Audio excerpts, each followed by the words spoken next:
excited to listen to the experiences of rural masters? Yes? So we have few masters who would like to share their experiences. So firstly we have Mr. Ramadu. I would like to call upon Ramadu on stage. Okay. We'll have a quick video bite, guys.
Meditation is transforming lives in even the most remote villages thanks to the dedicated efforts of pyramid master like Shri Wenat Rau from Krishnapuram village in Kurnool district.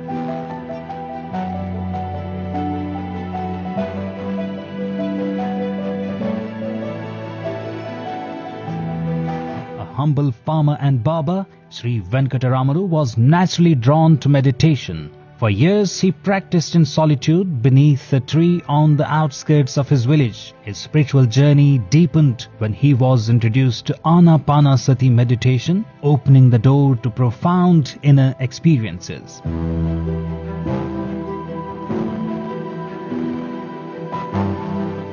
What began as the spiritual quest of an ordinary villager blossomed into the inspiring journey of a dedicated pyramid master. His path took a transformative turn when Patriji visited Krishnapuram in 2010 and asked for a meditation pyramid to be built. Inspired by that request, Shri Wenat Rau led the construction of a pyramid on a nearby hill, which soon became a beacon of spiritual growth for the region. Through his efforts, meditation spread throughout the village, and even today, people regularly gather at the pyramid to meditate, grow, and experience inner transformation.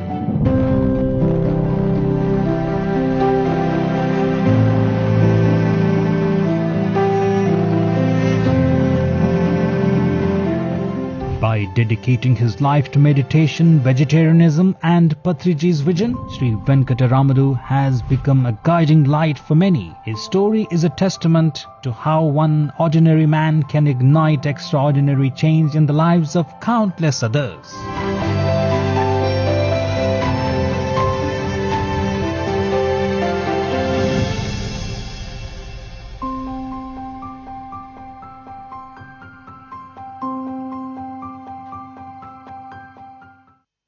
Meditation is transforming lives.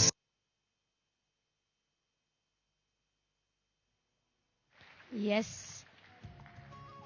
that was an amazing introduction.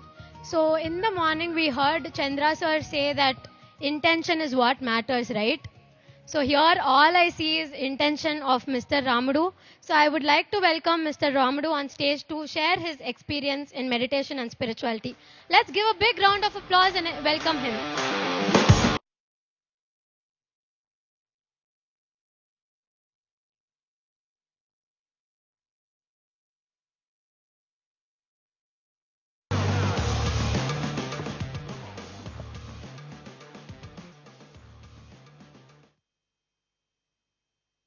నమస్కారం. కర్నూలు జిల్లా కృష్ణాపురం గ్రామం పూర్తి మారుమూల పల్లెలో మేము ఉంటాము.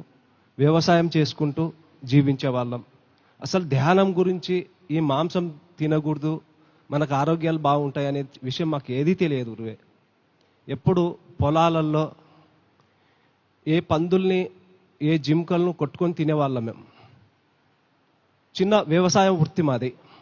తర్వాత చిన్న షాపులో చేసుకొని జీవించే వాళ్ళం మేము. ఆ విషయం మాకు తెలియక చిన్న పిల్లల ద్వారా పూజ అని తెలిసింది. ఫస్ట్ ముఖ్యంగా నమస్కరించాల్సింది పత్రి సార్కు, సదానంద స్వామికి, మన పత్రి మేడంకు, అందరికీ నమస్కరించుకుంటాను సార్. పొలంలో ఉండి మేము పని చేసుకుంటూ ఉన్నప్పుడు పిల్లలు స్కూల్కి పోతున్నారు మా గ్రామం నుండి కలగొట్ల గ్రామానికి. అప్పుడు సంపత్ కుమార్ సార్ అని హెడ్ మాస్టర్ పత్రి సార్తో ధ్యానం చేసేవాడంట. అప్పుడు ఆయన ఆ స్కూల్కి వచ్చి ప్రతిరోజు వాళ్లకు ధ్యానం చెప్పేవాడు. ఆయన ట్రాన్స్ఫర్ అయ్యి పక్కకు పోయిన తర్వాత మొత్తము బంద్ చేసుకున్నారు. ఒక 5 మంది పిల్లలు మాత్రం శేఖరు, రవి, చంద్రమోహను, కోటేశ్వరెడ్డి వీళ్ళందరూ చేసుకునేవాళ్ళు. ప్రతిరోజు ఇంటికి వచ్చి వాళ్ళు కళ్ళు మూసుకొని కూర్చునేవాళ్ళు. కూర్చుంటే కోటేశ్వరెడ్డి అని ఒక అమాయకంగా ఉంటాడు ఆయన. ప్రతిరోజు మా చేను మీదనే అవతల చేనుకి పోయేవాడు. ఒకరోజు చేనులో పొలం దున్నుకుంటూ వచ్చినాడు. వచ్చి అన్నా పూజకు వస్తావా అన్నాడు. అంటే లేదన్నా నేను రాలేను, మేము వ్యవసాయం చేసుకుంటూ బతుకుతున్నాము కదా, నేను అసలు పూజకు రాలేను అన్నా. లేదన్నా నువ్వు వస్తే మన గ్రామం మారిపోతుంది, నీ వల్ల ఇతర దేశాల నుండి ఎందరో మహానీయులు వస్తున్నారని అన్నాడు ఆయన. అంటే నాకైతే తెలియదు అవన్నీ, నేను పని చేసుకునే వాడిని అని చెప్పిన. అన్న తర్వాత మరి ఒక 3 నెలలకు మరి వచ్చినాడు. వచ్చి అన్న నా మాటిను, మన గ్రామం మారిపోతుంది నీ వల్ల అన్నాడు. అంటే నాకు తెలియదన్నా నేను రాను అని చెప్పిన. తర్వాత ఇంకొక 3 నెలలకు అంటే 9 నెలలు నన్ను పిలవడం జరిగింది ఆయన. 9వ నెలలో అన్న నా మాటిను, మన ఊరు మారాలి, మన గ్రామానికి ఇతర దేశం నుండి మహాయోగులు రావాలంటే అది నీ వల్ల సాధ్యమవుతుంది, నువ్వు రావాలన్నాడు. అంటే నేను రానున్నా. అప్పుడు ఒక క్షణం మా భార్య పక్క నుండి మన నుండి ఊరంతా మారుతుందంట కదా, ఏదైనా పని ఉంటే నేను చేసుకుంటాను, నువ్వు బయలుదేరని చెప్పింది అనమాట. అప్పుడు సరే అని చెప్పి, నాకు ఎందుకో అప్పట్లో ఏం తెలియదు, ఇంటికి వచ్చినాను. ఇంట్లో పండుకున్నాం అందరం పండుకుంటే మా ఇల్లంతా శనివారం శుక్రవారం రాత్రి 3 గంటల సమయంలో ఇండ్లంతా ఒక వెలుగు వచ్చింది. లేచి చూస్తే మొత్తం వెలుగు కనపడుతుంది కానీ పిల్లలు మా భార్య ఎవరు కనపడడం లేదు. అప్పుడు వెంటనే లేచి, అసలు నేను ఎప్పుడు బయటికి పోయిన వాడిని కాదు, ఆ రాత్రి 3 గంటలకు అన్న ఎక్కడైతే రమ్మన్నాడో ఆ చెట్టు దగ్గర పోయి నిలబడినా. అక్కడ నిలబడితే మొత్తం మహానీయుల దర్శనాలు జరుగుతూ ఉన్నాయి. అంటే అక్కడ వీరబ్రహ్మేంద్ర స్వామి 7 రోజులు తపస్సు చేసిన స్థలం ఉంది అక్కడ. అంటే అది మాకు తెలియదు, మా గురువు పత్రి సార్ వచ్చిన తర్వాత తెలిసింది, అంతవరకు అసలు ఏం తెలియదు మాకు. అప్పుడు అట్లా ఉంటే కొన్ని రోజుల తర్వాత అక్కడ పోయి చూస్తూ ఉన్నా. కొద్దిసేపటికి వచ్చినాడు అన్న వచ్చి, రే ఎవర్రా నువ్వు ఇక్కడ వచ్చినావు అన్నాడు. అన్న నువ్వు రమ్మంటే వచ్చినా, నేను వెంకటరాముడు అన్నా. అట్లా కాదు, నువ్వు దూరం వెళ్ళిపో, నేను పిలుస్తా అన్నాడు అని పక్కన వచ్చి నిలవన్నాను. ఒక్క ఊదిబత్తి ముట్టించి కూర్చున్నాడు. కూర్చొని లేచి తర్వాత నన్ను దగ్గర రా అన్నాడు. అప్పుడు నేను దగ్గరికి పోయినా. ఈ భూమి పైన ఏ ప్రాణికి హానికరం చేయకుండా ఉన్నట్టుంటే ఇక్కడ ఉండాలా, నువ్వు లేదంటే ఇంటికి వెళ్ళిపోవాలా అన్నాడు. సరే అన్న ఏదో చెప్పు అని చెప్పిన. అప్పుడు భూమి పైన తిరిగే ఏ ప్రాణికి హానికరం చేయకూడదు, నీ దగ్గర ఏదైనా ఉంటే ఇతరులకు సాయం చేయి, ఏది లేకపోతే సేవ చేయి అన్నాడు. సరే అన్న నేను చేస్తానని అప్పుడు అక్కడే ఉన్నా. నేనేం చేయాలంటే ఏమి లేదు, ₹1 నువ్వేం ఖర్చు పెట్టొద్దు, ఒకే ఒక ఊదిబత్తి ముట్టించి కూర్చోమన్నాడు అంతే. అప్పుడు ఆ క్షణంలో తెల్లవారుజామున 5 గంటలకు కళ్ళు మూసుకొని చేతుల్లో చేతులు పెట్టుకొని కాళ్ళు క్రాస్ చేసుకొని కూర్చున్నా అంతే. 5 గంటలకు కూర్చుంటే 8 గంటలకు లేచినాను. నాకు ఏం తెలియదు అప్పుడు. తర్వాత లేచి అన్న ఇట్రా అన్నాడు. నేను ఇంతవరకు చేసినాను, ఇంతసేపు ఎప్పుడు కూర్చోలేదు, నువ్వు ఎట్లా కూర్చున్నావు అన్నాడు. అంటే అన్న నాకైతే ఏం కనపడలేదు, అస్సలు ప్రశాంతంగా అయిపోయినా, ఇప్పుడు కళ్ళు మూసి తెరిచినట్టుంది నాకు. అంటే నువ్వు ఇప్పుడు నుండి చేస్తావా వదిలిపెట్టుకుంటావా అన్నాడు. నువ్వు వదిలినా నేను వదలనని చెప్పిన అని చెప్పి అప్పుడు ఇంటికి వచ్చేసినాం. ఇంటికి వచ్చిన తర్వాత అది ఏదో ఒక రుచి దొరికింది. ఇంటికి వచ్చిన తర్వాత మళ్ళీ అన్నం తిన్నాను, మరీ కూర్చున్నాను. ఎప్పుడు పని లేకపోతే అప్పుడు కళ్ళు మూసుకునేది, కూర్చునేది. తక్కువ వస్తుంది చాలా. ఇంకా ఒక్క మాట మా భార్యని అడిగిన, ఏమి నేను కొండకి వెళ్ళిపోతాను అని చెప్పిన. సరే నీ ఇష్టం అనేది. ప్రతిరోజు రాత్రి 8 గంటలకు కొద్దిగా అన్నం పెడుతుంది. 8 గంటలకు అన్నం పెడితే అన్నం తిని చెప్పులు లేదు, బ్యాటరీ లేదు, ఏం లేదు. ఒక చిన్న రగ్గు భుజాన్ని వేసుకొని, మాకు చుట్టూ కొండలు ఉన్నాయి. ఆ కొండల్లో నాకు ఎంత దూరం అయితే నడవాలనిపిస్తుందో అప్పుడు వెళ్ళిపోయేవాడిని. నాకు ఎంత దూరం నడచాలనిపించింది అనుకో, ఎన్ని గంటలైనా సరే పోతూ పోతూ పోతూ పోయి అక్కడ పోయి కూర్చోవాలని ఎప్పుడైతే మనసు అనిపించిందో అక్కడ ఊదిబత్తి ముట్టియడం, కూర్చోవడం. ఆ కొండల్లో పోయి కూర్చుంటే కొండలు, కోనలు, సముద్రాలు, అప్పుడు తెలిసింది, నాకు అర్థమైంది ఎక్కడో బయట లేదు ఎతికితే లోపల మన లోపల ఉంది అని. అట్లా 3 సంవత్సరాలు అయింది, ఎవరికీ తెలియదు. ఒక్క రోజు ఉంటే 3వ సంవత్సరం ఉంటే 4వ సంవత్సరం పడుతుంది. అంతవరకు మా పరిస్థితి ఎట్లాంటిదంటే చాలా ఇబ్బందికరంగా. ఎప్పుడైతే ఈ పూజ అని మొదలు పెట్టినందుకు నాకు తెలియదు, అది మా భార్య గమనించింది. బియ్యం లేకపోతే బియ్యము, డబ్బులు లేకపోతే డబ్బులు ఇంటికి వస్తూ ఉన్నాయంట, అది నాకు తెలియదు. నా రూట్ ఏంది, పని చేసేది, వెళ్ళిపోతున్నా అంతే. ఆమె గమనించింది. గమనించిన తర్వాత 3 నుండి 4వ సంవత్సరం పడేటప్పుడు అట్లే అన్నం తిని ముందు బయలుదేరుతున్నా. టక్కున చేయి పట్టుకుంది ఆమె, కొంచెం ఆగోనింది.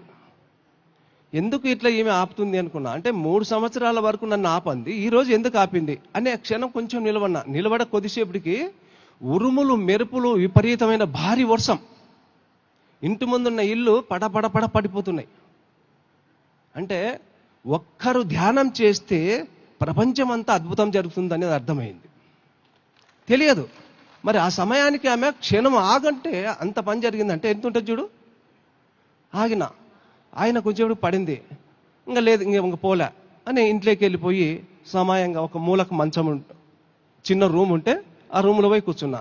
సమయానికి అంతా అది ఏం జరిగిందో ఏం కథనో, ఎందుకంటే మనకు రోజు అలవాటు కదా, ఎన్ని పనులు ఉన్నా మన సమయం ఇస్తున్నాడు, పోయి ధ్యానానికి కూర్చుంటాం. అట్లా నేను పోయి లోపల కూర్చున్న సమయంలో మాది మిద్దె, అంటే కట్టెలతో ఉంటుంది, పూర్వకాలం ముద్దె. కూర్చున్నోన్ని ఆసనంలో ఇట్లా దెంతెలు ఉన్నాయి, దెంతెలకు ఆనుకొని ఉన్నానంట. ఆమె లేచి తలుపు తీసి చూస్తే ఇల్లంతా వెలుగుండి దెంతెలకు ఆనుకున్నానంట. ఆమె సడన్లో చూసి భయపడిందంట. నేను ఇన్ని రోజులు పోతుంటే ఏమనలేదు కదా, ఈరోజు ఉన్నామని అందుకు ఊరేసుకొని చనిపోయినాడు అనుకోయింది ఆమె. అప్పుడు పక్కన మా చిన్నమ్మ ఉంటే చిన్నమ్మ దగ్గర పోయి, అత్తమ్మ ఎందుకో చూడు, నేనైతే ఏమనలేదు, రోజు పోతున్నాడు ఆయన, ఉండు అని చెప్పినాను, అంతటి లోపల ఇట్లా ఊరేసుకొని చనిపోయినాడు అని. అప్పుడే ఎంపడే వచ్చింది మా చిన్నమ్మ వచ్చి తలుపు తీస్తే వెలుగుందంట, ఇంట్లో వెలుగుండి పైన ఇంతలకు ఆనుకోనుందంట. వద్దు, నువ్వు ఏం మాట్లాడొద్దు, ఆయన తర్వాత మాట్లాడదామని బయటకు వచ్చేసింది. మళ్ళీ సమయానికంతా తర్వాత నేను వచ్చి బయటకు వచ్చిన తర్వాత అడుగుతుంది, ఏమి నాయనా మేమైతే ఇట్లా చూసినాము, ఏం జరిగిందంటే, చిన్నమ్మ ఇంతసేపు ఉన్న పనిని మనం పని చేసుకుంటున్నాము, పిల్లలకి పనిని పెడుతున్నాం, అందరికి పని పెడుతున్నాం, ఒక్క నిమిషం ప్రతిరోజు ఒక్క ఊదిబత్తి ముట్టించి కళ్ళు మూసి కూర్చోబెడితే అంత లోపల ఉంది, ఎంత ఆనందంగా ఉంటుంది అని అంటే, ఏమో నాయనా మాకు తెలియదు అన్నాడు అని. అట్లా వెళ్ళిపోయిన కొన్ని రోజుల తర్వాత ఈ ధ్యానం అనేది మాకు తెలియదు.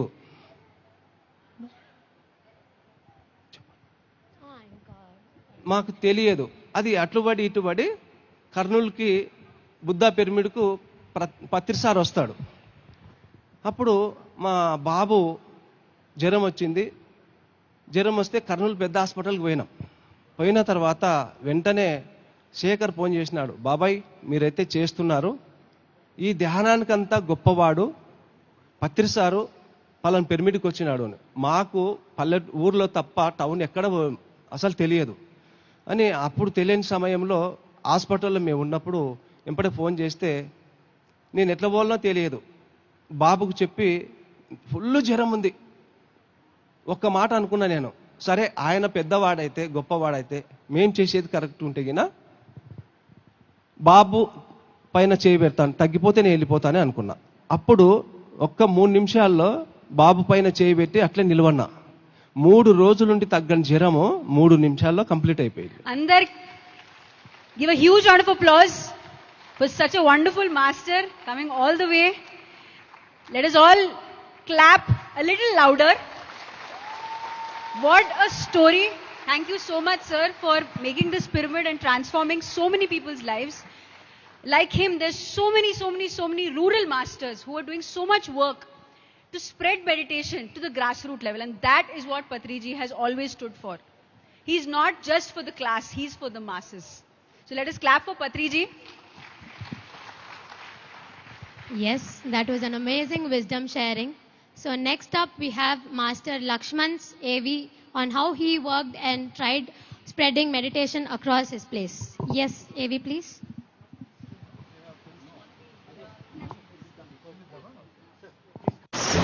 The story of Lakshman. Some discover meditation seeking peace.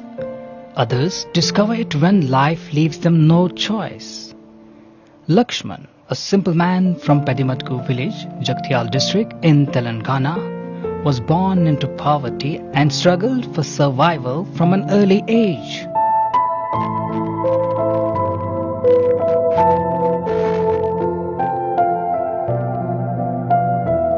His greatest challenge came when both of his children were born with mental disabilities. Unable to understand or accept this condition, he fell into deep emotional suffering. Hoping for a better future, he moved to Mumbai in search of work. Instead, tragedy struck. A severe spinal injury left him physically broken and financially devastated. Surrounded by poverty, pain and uncertainty, Lakshman felt defeated. Then came a turning point. Through pyramid meditation and Patriji's teachings, his life began to transform. His health improved, but more importantly, his perspective changed. The children he once saw as a burden, he now recognized them as beautiful souls on their own unique journey. Today, Lakshman Garu and his wife Radha earn a modest living working in a rice mill.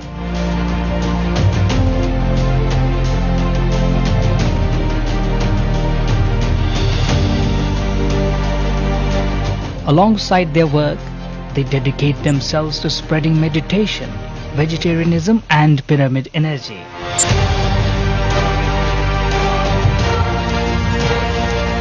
Despite limited resources, they travel from village to village, often on foot, sharing these teachings with others. Inspired by these benefits he experienced, Lakshman Garu even built a pyramid for meditation for his community using his own personal savings.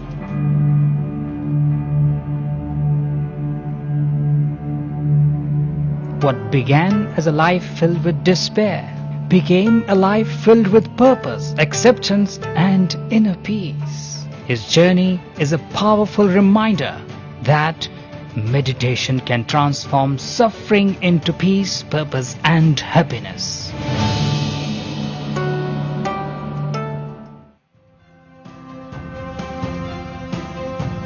Amazing, amazing, amazing.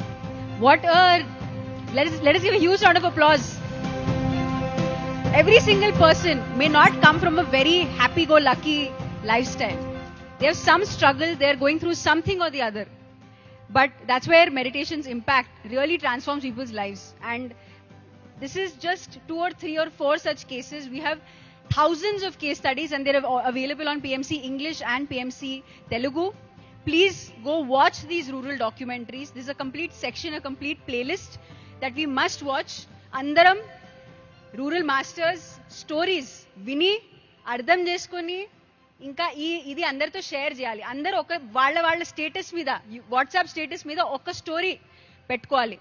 ఎవరు ఏ story విని ఎలా మారుతారో ఎవరికి తెలియదు. We must do our part to share this message to more and more people. Yes, that was another amazing story.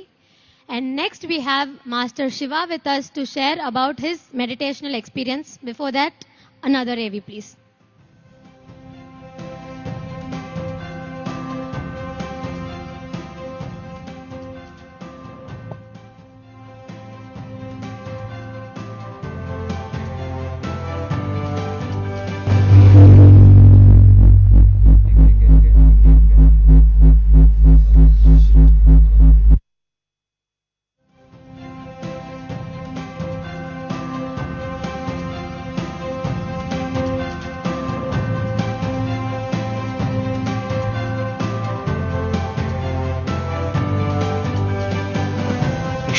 Debts, illness and despair, Mr. Shiva from Bugatlapalam a small fishing village in Srikakulam district, once lived a life without direction.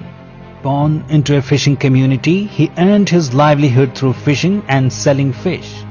Deeply rooted in a non-vegetarian lifestyle, he could hardly imagine a meal without fish or meat or alcohol.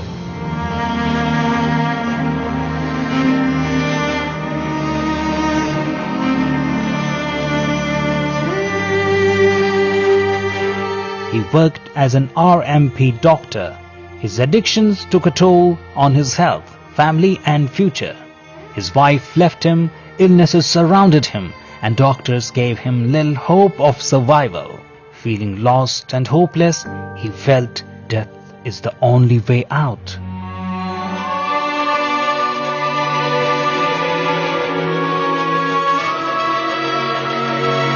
It was during this challenging phase that Sri L. Venkatramana Garu introduced him to meditation and the teachings of Patriji.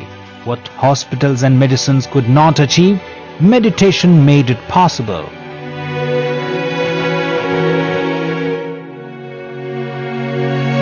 Shiva Garu regained his health, overcame his addictions, transformed his lifestyle and embraced vegetarianism and non-violence.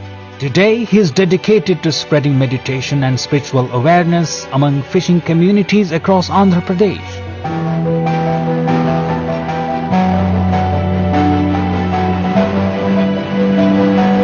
He is working for transformation in 108 fishing villages, inspiring many to give up addictions and adopt a healthier, more conscious way of living. Several pyramids have already been established in his village, creating centers for meditation and spiritual growth.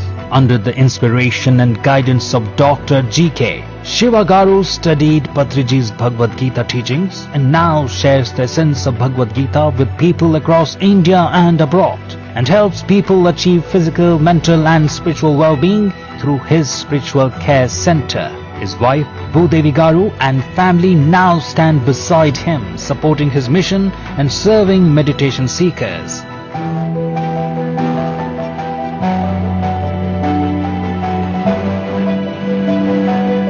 Shiva Garu's journey is a powerful example of transformation from darkness to light, from illness to health, from violence to non-violence, and from suffering to joy. Let's take inspiration from his life and work together to fulfill Patriji's vision of creating a spiritually awakened world.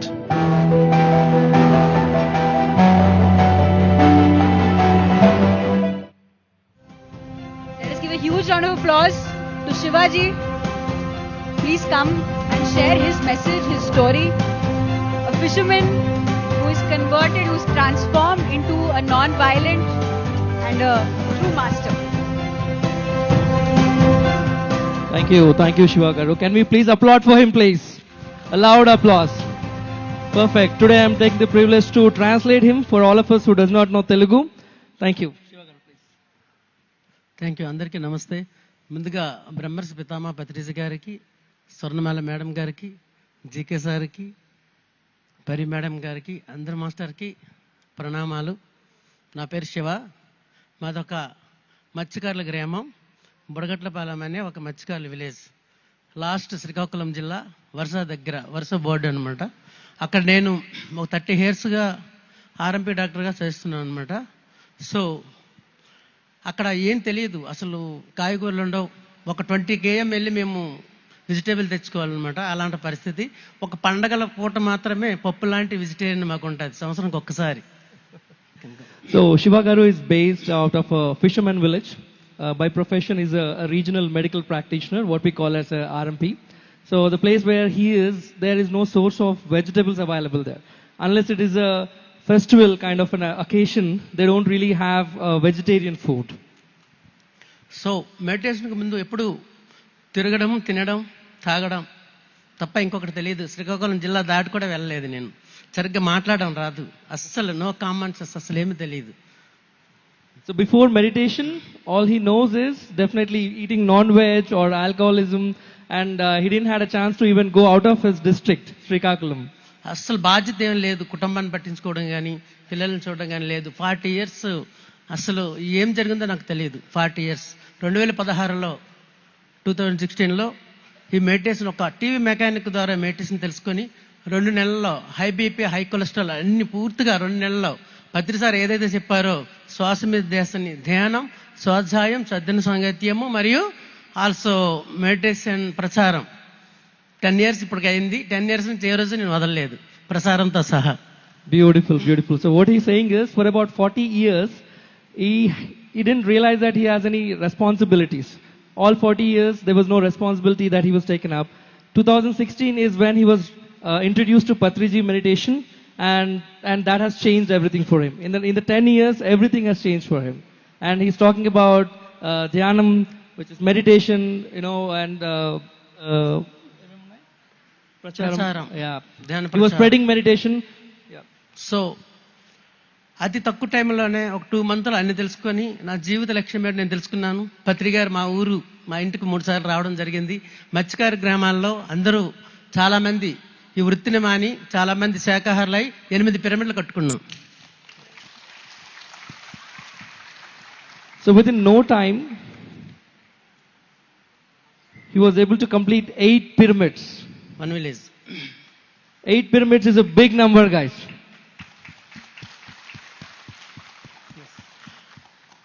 Patri sir చాలా easy meditation, శ్వాస మీద ధ్యాస అనే meditation, no మంత్రం, no పూజ, అన్ని టోటల్గా నాకు అర్థమైంది. ప్రపంచమంతా దుఃఖంలో ఉంది, నేను దుఃఖం నుంచి బయటపడ్డాను, నా కుటుంబం అంతా కలుసుకుంది. నాకు ఎక్కడైతే వాల్యూ లేదో అన్ని వాల్యూలు వచ్చాయి, ఏమి లేదో అన్ని వచ్చాయి. 1 రూపాయి కూడా మాకు లేకు, సంపదలు, సర్వరోగ నివారణి, సకల భోకారిని, సత్యజ్ఞాని అన్నీ వచ్చేసాయి. టోటల్గా ఏం కావాలో మెడిటేషన్లు అన్నీ వచ్చాయి. ఏం పట్టుకుంటే అది వచ్చేస్తుంది. నా జీవితంలో 3 ప్రతిరోజు నేను ఏమి నేర్చుకోవాలి, ఏం మార్చుకోవాలి.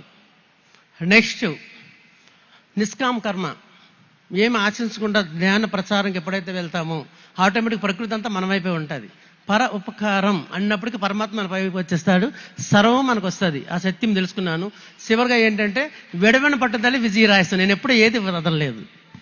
ధ్యానం, స్వాధ్యాయం, సద్జన సాంగత్యము మరియు ధ్యాన ప్రసారం ఎప్పుడు విడవలేదు.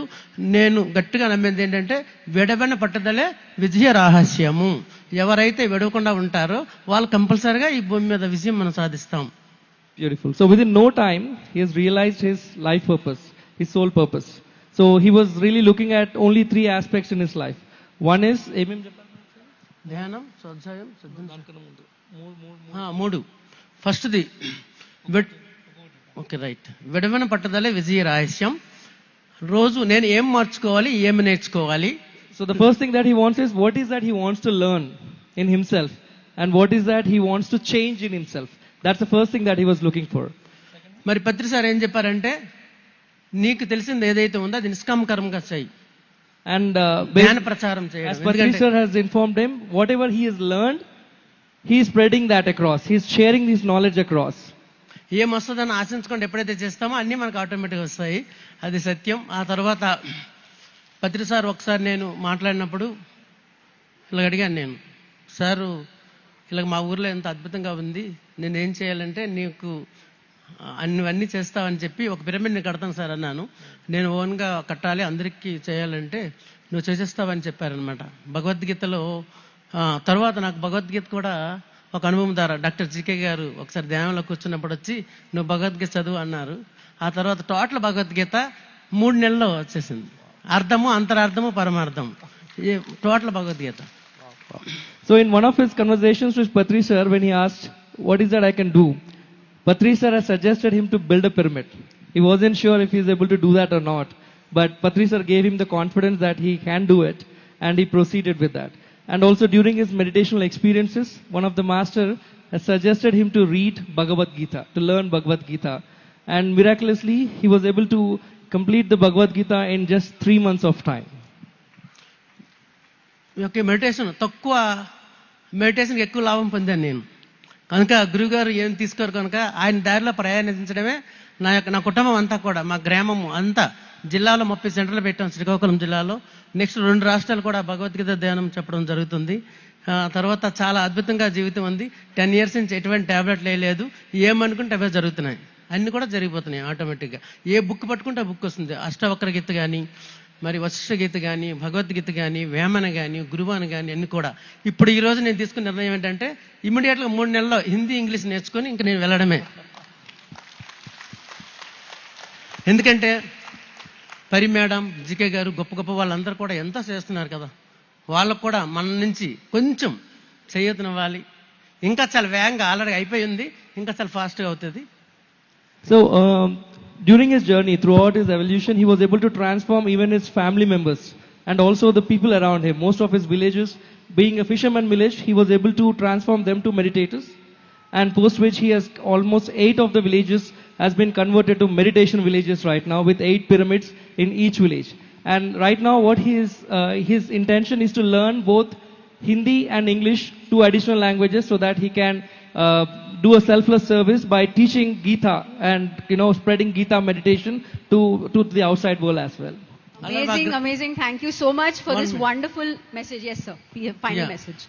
అందరము కూడా సార్ చెప్పారు, ఎవరికి తక్కువ చేయలేదు. అందరూ కూడా నా అంతర్వారిని చెప్పారు. నేను భగవద్గీతలో 4:40 శ్లోకం, ఒకే ఒక శ్లోకం నన్ను ముందుకు తీసుకుపోతుందన్నమాట. అజ్ఞచ్చ శ్రద్ధానచ్చ వినాశాత్మ ప్రణశతి నాయం లోకస్తు నపరో నా సుఖం సంశయాత్మన. తెలుగులో ఏంటి అంటే, అజ్ఞానము, అశ్రద్ధ, అపనమ్మకం ఉన్నవాళ్ళు ఈ లోకంలో కాదు ఏ లోకంలో కూడా ఎప్పుడు పనికిరారు. ఆ 3ని ఎవరైతే ఇస్తారో విజయం నీదే. Thank you sir, thank you very much. మా పిల్లలు కూడా ఆల్రెడీగా ధ్యాన ప్రసారం చేస్తున్నారు. ఒక సెంటర్ పెట్టాం. మా ఆవిడ అందరూ కూడా వచ్చే వాళ్ళకి 1000 మంది వచ్చినా సరే వంట చేసి పెడతారు. చాలా అద్భుతంగా ఉంది. మా జిల్లాలో నాకంటే గొప్పగా మాస్టర్లు తయారయ్యారు. 50,000 మరి స్టూడెంట్స్కి, స్కూల్ నుంచి, కాలేజీల నుంచి అందరికి కూడా 50,000 మందికి మేము ఈ ధ్యానాన్ని పరిచయం చేయడం జరిగింది. ఒక టీం ద్వారా, మెయిన్ సింగిల్ కాదు, ఒక టీం. శ్రీకాకుళంలో అందరూ కూడా చక్కగా వర్క్ చేస్తున్నారు కనుక నాకు ఖాళీ ఇచ్చారు. నేను ఎక్కడికైనా వెళ్ళడమే. అన్ని పరిస్థితులు బాగున్నాయి. ఇంకా ధ్యాన ప్రసారం చేయడం ఒకటే ఉంది. Thank you very much. Beautiful. Just the last statement that he's made is, it's not just him spreading the meditation, including his kids. He has formed a team through which there were more than 50,000 students he was able to reach and teach them meditation. That's a great achievement. Let's give a huge round of applause for that very thought, and that is the power. Thank you so much, Shiva sir, for being here, because every single pyramid meditation center, the beauty of which is that there is great knowledge, there is a lot of books that are available, there are a lot of magazines available, there is Anna Prasad, which means also food. Some meditation centers even have Anna Prasad, and if some pyramids are open only sometimes, they make sure that whenever there is a session, there's always food, and that is the doorway, or that is the way in which we can enter people's lives. Food is the entry into enlightenment. Food is a very, very important aspect of PSSM, and so beautifully, sir, you share your message. Thank you so much. Thank you. ఏమి రాన్నాక అన్ని నేర్చుకున్నాను. దగ్గర 30 విద్యలు, వంటతో సహా, cricket, kabaddi, Bhagavad Gita, everything, driving, అన్ని. ధ్యానం నమ్మితే అన్ని వచ్చేస్తాయి. ఎవరికైనా చదువుతో పని లేదు, కులంతో పని లేదు, దేనితో పని లేదు. చదువులు చదవనేల, సన్యాసి కానాల, సన్మతంబులు సిక్కి సావనేల, సావు పుట్టికి లేని చదివేల చదవరో విశ్వదాభిరామ వినివిరామ. మనందరికీ పత్రికారు సావు పుట్టికి లేని చదివిచ్చారు. ఆ ఒక్కటుంటే చాలు, ప్రపంచం కాదు విశ్వాన్ని జయించవచ్చు. Thank you very much. Thank you. He's saying that we can learn all vidyas, all skills.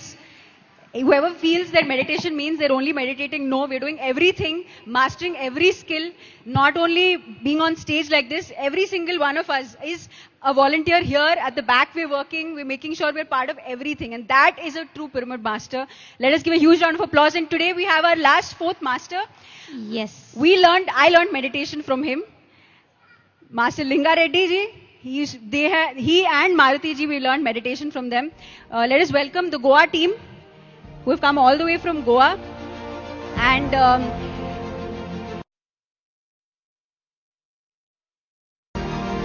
meditation it's always a team who is taking forward the message. Let us welcome give the Goa a huge round of applause, masters, and welcome the Goa team. Linga Reddy, sir. Thank you. How many of you visited Goa so far? Very good. How many of you visited Goa for meditation? No?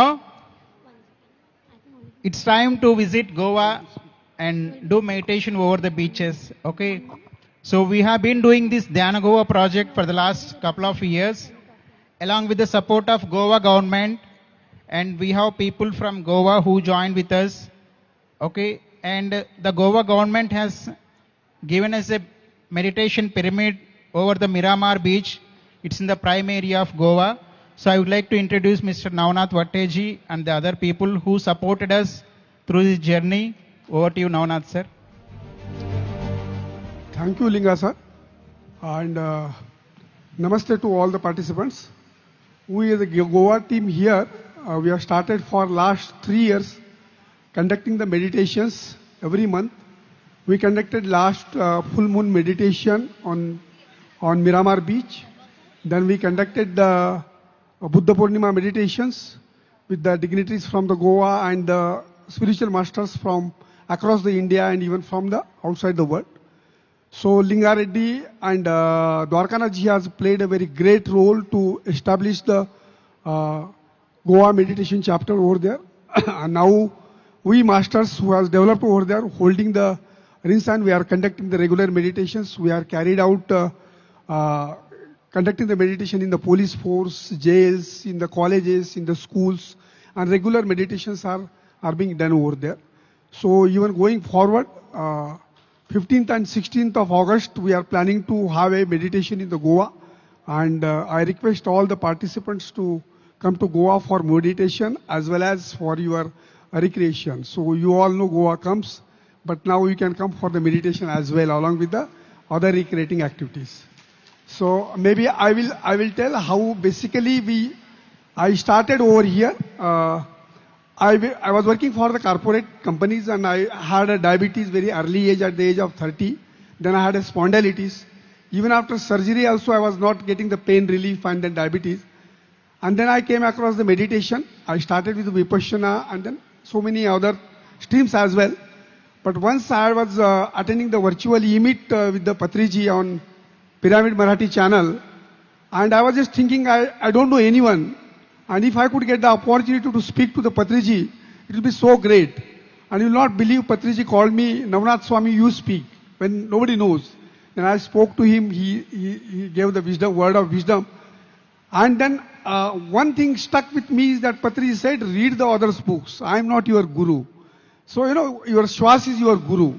So, it's very few gurus who tell you that I am not your guru and follow everybody and get the experiences and then you do yourself through your experiences.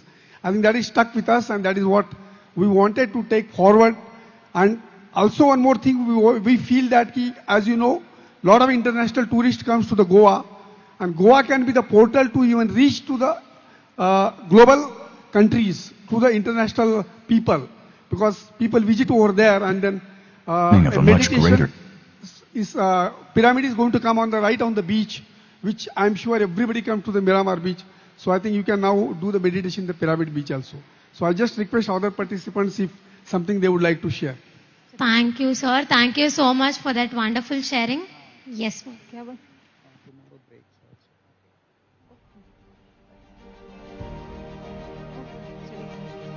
आत्मवंदन सभी को। मेरा नाम वासंती है, मैं गोवा से हूँ। Hi, I'm Sangeeta.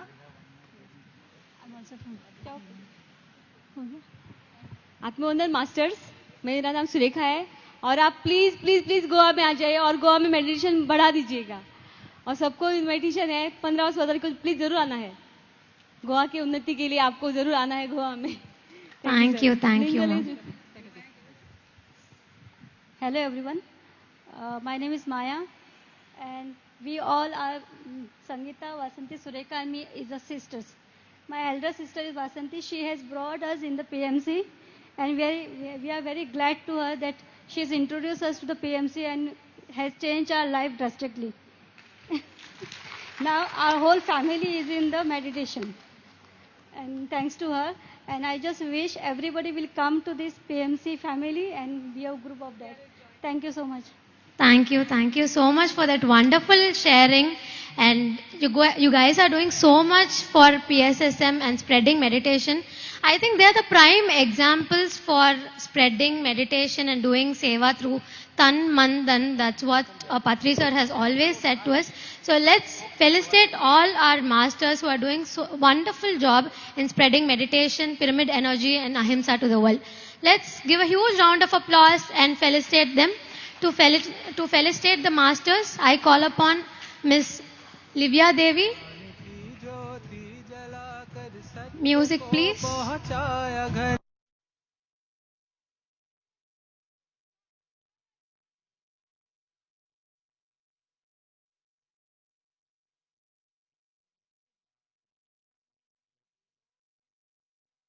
बने सब ध्यान ही है परम का अज्ञानता है दुख का कारण ध्यान है इसका निवारण ये बताने आए योगी ब्रह्मर्षि पितामह पत्री जी ब्रह्मर्षि पितामह पत्री Let's all be inspired by their stories. It's never about giving any reasons, but it's all in the intention that we have to spread meditation and pyramid energy and ahimsa to the world.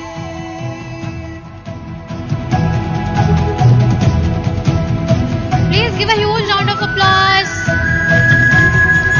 We all danced well, so I hope you all are energetic. ये उनका यह रहा बस जीव के प्रति जागे करुणा फैले शाकाहार जग में मित्रता वो धर्म अपना समय है बदलाव का अब जीव हिंसा छोड़ दें सब मित्र बनकर यह बताया मार्ग मुक्ति का दिखाया ब्रह्मर्षि पितामह पत्री जी ब्रह्मर्षि पितामह पत्री जी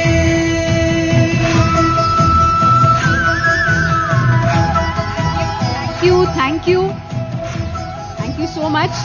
Let us move forward with our program, and we have a wonderful senior pyramid master, Premnath ji, who is a true master. Brahmarshi Premnath ji, would really invite him on the dais, on the platform, because he is one master who has traveled through and through India, internationally, gaon, shahar, every single place, so that meditation reaches every corner of the globe. Let us give a huge round of applause to Premnath ji. Brahmarshi Premnath ji. Namaste, sir. Namaste to everybody. Buddham Sharanam Gacchami. Dhyanam Sharanam Gacchami. Sangham Sharanam Gacchami. Danam Sharanam Gacchami. Means donating, service, giving. First we have to give. We can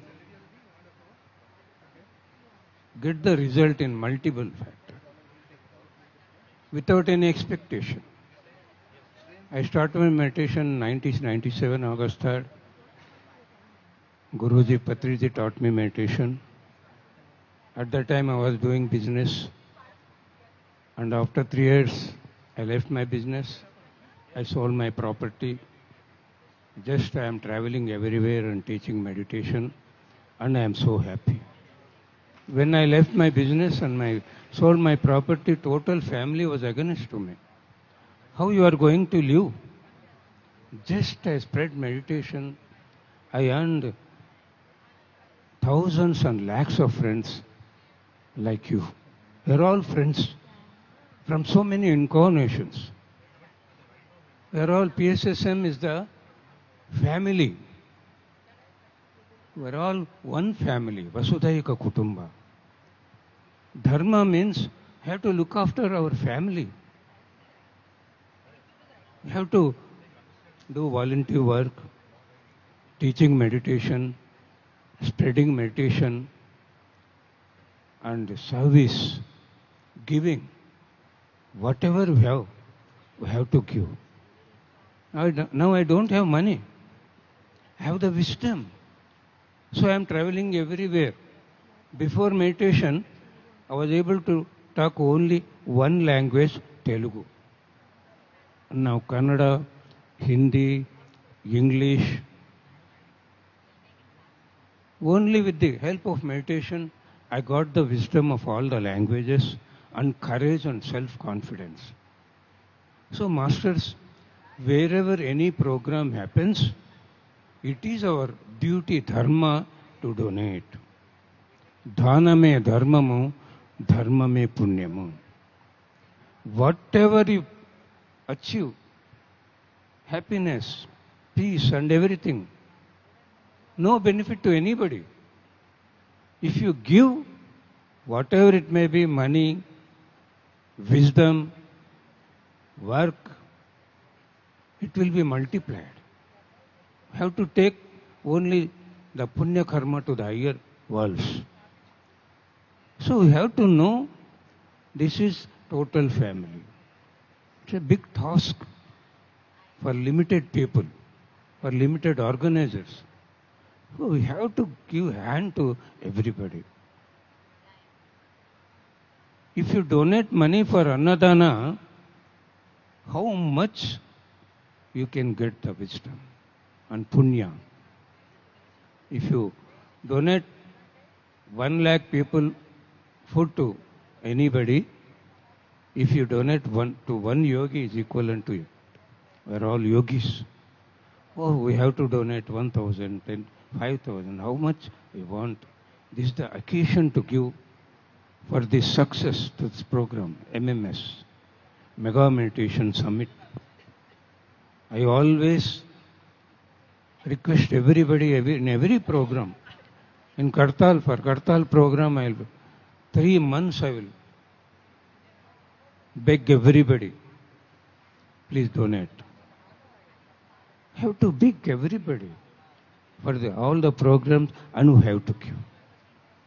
How much we give, so much multiple benefit for us. See, now I am having so many friends. Last year I had been to US. I never expected that I had so many friends there. Through PMC, YouTube, Zoom, online. So many friends I met in US. And they have given so much happiness and their affection to me. 70 days I traveled total US, 15 states, without a single rupee in my job. How it happened? All the friends look after me. So my dear friends, let us donate. How much is possible? So many people are hearing and watching this program throughout the world. Let us donate 1,000. How much is possible? Wherever any program happens, it is our duty to donate, do volunteer work, and we have to promote, ask friends and relatives to help. So, my dear friends, this is my humble request. Let us do our duty, family duty. 90% income for our little family, my Mrs., my children. 10% income to this Mega Meditation Summit, whatever it happens, Buddha Purnima, Dhyana Mahayaga in Kartal, Shakti Stall, so many things. Every month, if you can give 100 rupees each of pyramid master throughout the world, we can do so many programs like this. Only 100 rupees. Every pyramid master in the world. We are not North Indians, South Indians, Karnataka, America, we are all one. We are a universe. So there is no need to request anybody. If you donate individually, everybody, because it is a family dharma, 10% only. See, you give it and see what will happen. Naturally, you can see the result. ఇవ్వడం నేర్చుకోవాలి. ఎంత ఇస్తే దానికి 1000 రెట్లు తిరిగి మనకు వస్తుందండి. ముఖ్యంగా ఆంధ్రప్రదేశ్లో మన తెలుగు వాళ్ళు ఎంత గొప్పవాళ్ళు అంటే, ఈ పిరమిడ్ అంతా కూడా ఆంధ్రప్రదేశ్ డబ్బులతో స్థలం కొన్నాం, కట్టించామండి. ఇది అప్పుడు తెలుగు వాళ్ళు ఎవరు లేరు, ఈ కన్నడ వాళ్ళు ఎవరు లేరండి, అక్కడ ధ్యానం చేసేవాళ్ళు లేరు. ఇక్కడ ఇది బెంగళూరు, ఇది మనది కాదు అనుకోలేదు. ये सब हमारा है. कर्नाटक अलग है, आंध्र अलग है, साउथ इंडिया अलग है, नॉर्थ इंडिया अलग है, ऐसा नहीं है. हम सब एक है. हम सब कहीं भी प्रोग्राम हुआ हमें मांगने का जरूरी नहीं है, हमें देना ही है. ये सब हमारा धर्म है. कुछ भी दे सकते हैं. पूरा दुनिया ये प्रोग्राम देख रहे है ऑनलाइन में. मैं सभी के लिए रिक्वेस्ट कर रहा हूं, केवल यहाँ रहने को मास्टरों के लिए नहीं, हमें भी दूसरों से मांग के भी दे सकते हैं. भिक्षा मांगना है ऐसा प्रोग्राम के लिए. हजारों लाखों लोगों को खाना खिलाना एक ही है, एक योगी को खाना खिलाना एक ही है. योगियों का अन्नदान चल रहा है. ये सब हमारा धर्म है, हमें देना ही है. ये कर्नाटक, ये ಬೆಂಗಳೂರು, ಈ ಸ್ಥಳಕ್ಕೆ ಈ ಪಿರಮಿಡ್ಗೆ ದುಡ್ಡು ಕೊಟ್ಟಿದ್ದು ಆಂಧ್ರ ಪ್ರದೇಶ್ ಅವರು. ಅವಾಗ ಅವರು ಯಾರು ಅನ್ಕೊಂಡಿಲ್ಲ ಇದು ನಮ್ಮದಲ್ಲೂ ಅಲ್ಲ ಕರ್ನಾಟಕ ಅಂತ. ನಮ್ಮ ಗುರುಗಳ ಪತ್ರಿಸಾರಾಗಿ ಯಾರಿಗೆ ತೋರಿಸಲಿಲ್ಲ. ಎಲ್ಲ ನಮ್ಮದೇ, ನಾವೆಲ್ಲರೂ ನೋಡ್ಕೋಬೇಕು. ಎಲ್ಲಿ ಏನು ಪ್ರೋಗ್ರಾಮ್ ನಡೆದಿದ್ರೇನು, ಅದು MMS ಇರ್ಬೋದು, ಬುದ್ಧ ಪೌರ್ಣಮಿ, ಧ್ಯಾನ ಮಹಾಯಾಗ, 100 ರೂಪಾಯಿ ಪಿರಮಿಡ್ ಮಾಸ್ಟರ್ ಎಲ್ಲರೂ కొట్రే, ఒక్క పిరమిడ్ మాస్టర్ 100 రూపాయలు ఇస్తే కోట్ల డబ్బు మన దగ్గరకు వస్తుందండి. మనం ఇప్పుడు లక్షల్లో కోట్లలో ఉన్నాం. వింటున్నవారు ఎవరైనా సరే, ఆన్లైన్లో చూస్తున్న వాళ్ళు అందరికీ ఒక ರಿಕ್ವೆಸ್ಟ್, ಯಾರು ಕೇಳ್ತಾ ಇರ್ಬೋದು, ನೋಡ್ತಾ ಇರ್ಬೋದು ಪ್ರೋಗ್ರಾಮ್, ಎಲ್ಲರಿಗೂ ರಿಕ್ವೆಸ್ಟ್ ಮಾಡ್ಕೊತಾ ಇದ್ದೀವಿ. ನಾವು ಬೇರೆ ಅಲ್ಲ, ನಮ್ಮ ಗುರುಗಳ ಪತ್ರಿಸಾರ್ ಬೇರೆ ಅಲ್ಲ. ಇದೆಲ್ಲ ನಮ್ಮ ಧರ್ಮ. ದಾನವೇ ಧರ್ಮವು, ಧರ್ಮವೇ ಪುಣ್ಯವು. ನಾವೆಷ್ಟು ಆನಂದ ಹೊಂದಿದ್ರೇನು ಅದು ನಮ್ಮ ಜೊತೆಗೆ ಬರಲ್ಲ. ನಾವು ಯಾರಿಗೆ ಏನು ಕೊಡ್ತೀವೋ ಆ ಪುಣ್ಯನ ನಾವು ಇನ್ನೊಂದು ಲೋಕಕ್ಕೆ ತಗೊಂಡು ಹೋಗ್ತೀವಿ. దానమే ధర్మము, ధర్మమే పుణ్యము. మన దగ్గర ఏది ఉందో అది ఇచ్చినది ఊరకపోదు. ఏ సమయంలో ఇవ్వాలో ఆ సమయంలో ఇచ్చినప్పుడే ఆ పుణ్యం దక్కుతుంది. ఈ ప్రోగ్రాం అయిపోయినాక ఇవ్వడం కాదు. ఇప్పుడు డబ్బులు జోబులో అవసరం లేదు, ఒక్క ఫోన్ ఉంటే చాలు, ఎన్ని డబ్బులైనా తెచ్చుకోవచ్చు, ఎంతైనా ఇవ్వచ్చు. అంత టెక్నాలజీ కన్వీనియంట్గా ఉంది. ಬುದ್ಧಿ ಮಾರಕ ಮುಂದೆ మనం అన్నీ చేయాలి. ಯಾವಾಗ ಕೊಡಬೇಕು ಅವಾಗ ಕೊಡಬೇಕು. ಈ ಸಮಯ ಮತ್ತೆ ಬರಲ್ಲ. ದುಡ್ಡು ಬೇಕಾಗಿಲ್ಲ, ಫೋನ್ ಇದ್ರೆ ಸಾಕು. पैसों का जरूरी नहीं है, फोन रहे तो बस. कितना भी पैसे मांग सकते हैं, दे सकते हैं. इसलिए मेरे प्यारे दोस्तों, गुरुजी का भिक्षा मांगने का तरीका मुझे सिखाया. मैं हर एक प्रोग्राम में ऐसा ही मांगता हूँ. आप सभी को thank you, thank you, thank you. Thank you so much, Premnath sir. दान ही धर्म है. We must contribute, we must support every single initiative of PSSM, and Mega Meditation Summit is a very, very important program. Thank you so much, sir. There's so much to learn from you. You've seen him speak in 4 languages. Thank you so much, sir. Thank you. You've seen him speak in about approximately 4 languages, and that is the power of Pyramid Master. No matter which language it be, the message has to reach people. And we request every single one, like he said, Bhiksham Dehi, to please support this event. This is possible for all our online viewers. It is going live in Telugu, Tamil, Hindi, English, global, on all platforms. We request every single one to please contribute, come forward and support this event so that we're able to do more such events. How many people are enjoying themselves? Who are not enjoying themselves? Please raise your hand. Not enjoying. ఎవరు enjoy చేయట్లేదు? అందరు enjoy చేస్తున్నారా? Let's give a huge round of applause to Mega Meditation Summit. Do we want Mega Meditation Summit next year?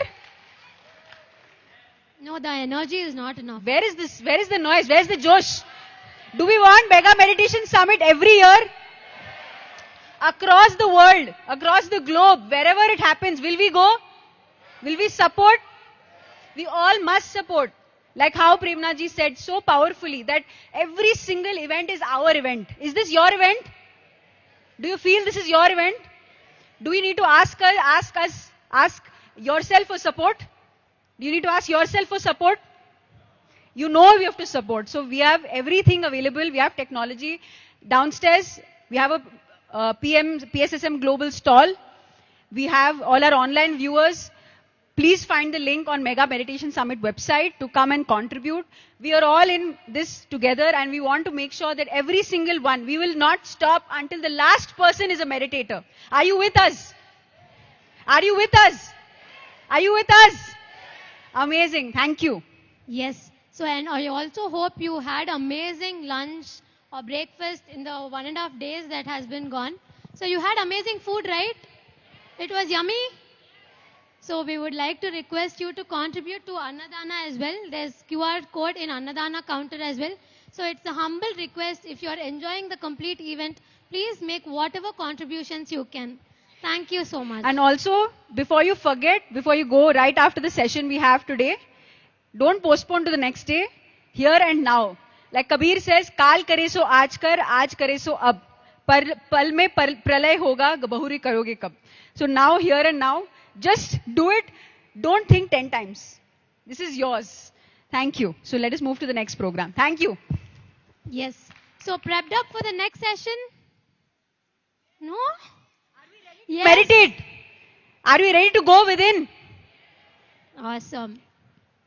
So for the next session, we have the amazing Livia Devi from US to take us through New Earth leadership and reach to the awakened higher self, and also continued by an amazing and profound guided meditation session which you will experience in a new way and reach your higher potential. So for the next session, I call upon Livia Devi ji to come up on the stage. She has come all the way from United States Yes. to Bangalore. Let us give a huge round of applause as a huge welcome from the PSSM family to Livia Devi to take the stage. We are so grateful that you're here. Let us have the AV, please. The beginning of a much greater journey. What if we are being called to evolve beyond old limitations and into a new paradigm of human potential? We are honored to welcome Livia Devi.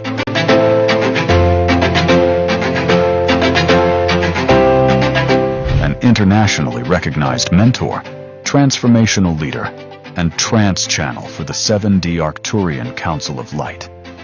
Through her pioneering work, Livia has guided a global community of entrepreneurs, conscious creators, thought leaders, and changemakers to expand their awareness, activate their purpose, and align with a higher vision for humanity.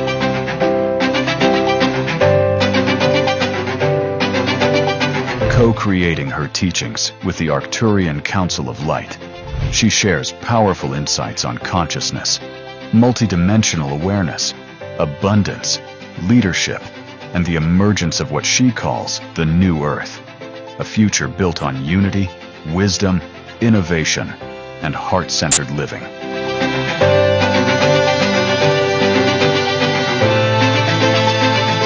Her message is both inspiring and transformative, that each of us has the ability to become a conscious creator of a more awakened future, beginning with the evolution of our own consciousness. Please join us in welcoming Livia Devi.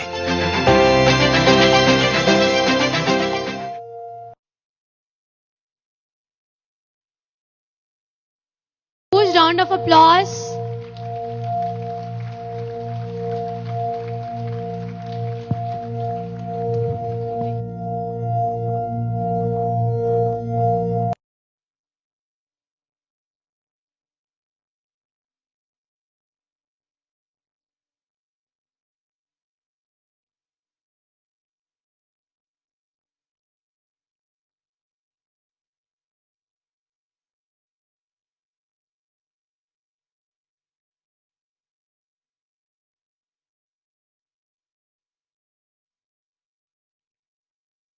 you all.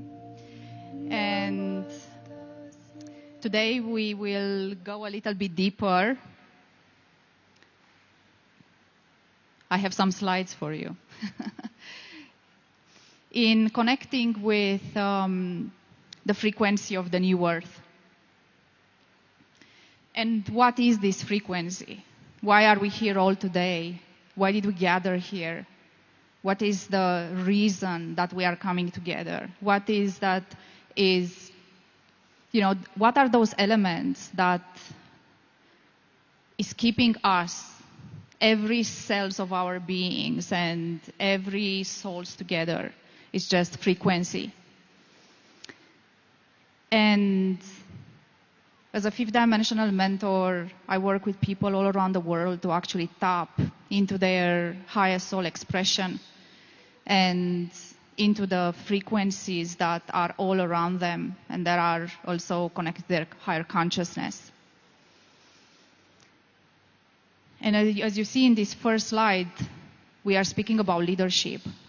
Because when you are connecting with a higher version of yourself, you move from being a seeker, a follower, and becoming a master. And self-mastery comes through self-acceptance, self-realization, self-actualization, and embodying the higher version of yourself, the higher expression of your consciousness. And this is when frequency becomes real. When the vibrational field and everything around you, it's not just a concept anymore.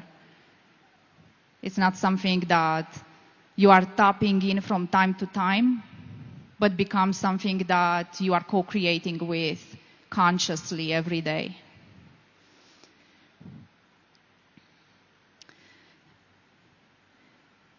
And Patrick is one of the examples of how it is to embody fifth dimensional consciousness and how it is to daily connect with who you truly are. And what I love at everything that we are experiencing and everything that we are living right now is that you are walking the way in becoming and embodying a higher version of yourself. And this is available to everyone. Becoming who you truly are in your highest expression is available to each and one of you. It's not only available to me or to a couple of people around the world. So how do you get there? The first step indeed is meditation. This is the very first step. And it's the most important one. Because what does it mean to meditate? What is happening when you meditate? You actually align your column of ascension. You align all your chakric system. And you allow a higher version of your consciousness to flow through you, which is your higher self. And you start to actually tap into this field of infinite possibilities that is all around you. And you channel it through your being. And the first step is meditation. The second step is connection. You start to connect to everything that is, and you let that to flow through you effortlessly. When we talk about embodiment of who you truly are, of a higher version of your consciousness, everything starts with activation. This is the third step. So the first step is meditation, the second is connection, the third is activation. Why activation? Why do you need to be activated? What activation means? Yeah? So let's just answer to these questions. When you are connected with a higher version of your consciousness that flows through you, and you can call it source, God, higher self, multidimensional self, then every cell of your being is being activated into the quantum field. And when you get into that step 3 of activation, this is when you are able to actually tap into who you truly are. And this is when you are able to actually access why you are here on planet Earth. Why did you incarnate it? What's your purpose on this planet? Not as a human consciousness, but as a soul. Why did your soul choose this physical body right here, right now? What's the purpose of your incarnation? What's your soul mission? And you know, we work with people all around the world in activating their soul blueprint, soul signature, soul purpose, divine service. And when they got activated, they realized that what they have done until now was 5% than what they are actually meant to do. It's, you know, you tap into this vast space when embodying your true essence allows you to discover your true purpose. And everything starts with meditation. That's the entry point. That's the door. The door towards going deeper and embodying who you truly are and do what you are here to do on this planet. Because, you know, each and one of you are here because you feel empowered. Because you start to walk this path when you are not following other people anymore. You're not following gurus. You stop to follow your subconscious mind programming as well. You stop following things, people, situation, events that don't resonate anymore. So then when you stop following and you stop embodying who you truly are, then you are empowered to access a higher version of yourself. And each and one of you here are here for a reason. And that reason is to lead yourself and others towards the next level, no matter what that level looks, because it's very different from one person to another. And this is what true mastery is and self-mastery. To tap into that highest version of yourself and start to lead yourself and others and empower yourself and others and inspire yourself and others.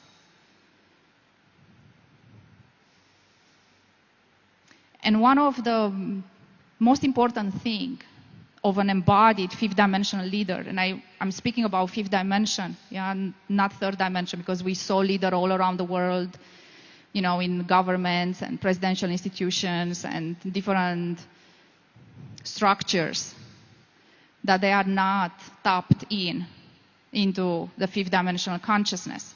But when you are tapping into that stream of evolution of consciousness, then you lead differently because your value system is changing completely. And you are able to tap into that stream of fifth dimensional consciousness when you let go of all the programming from your subconscious mind. Everything that is keeping you small, all the blockages that are keeping you in limitation and conditioning. And one of the qualities of an embodied fifth dimensional leader is activating within him or her wealth consciousness. Moving from scarcity and poverty into abundance and wealth. Because I do believe that each and one of you here has the birthright to be abundant. And, you know, fifth dimensional abundance frequency is very different than what you experienced in the third dimension as being abundance. Because you cannot be in your divine soul mission if you are not tapped into your birthright. And another element of your birthright beyond abundance and wealth is freedom.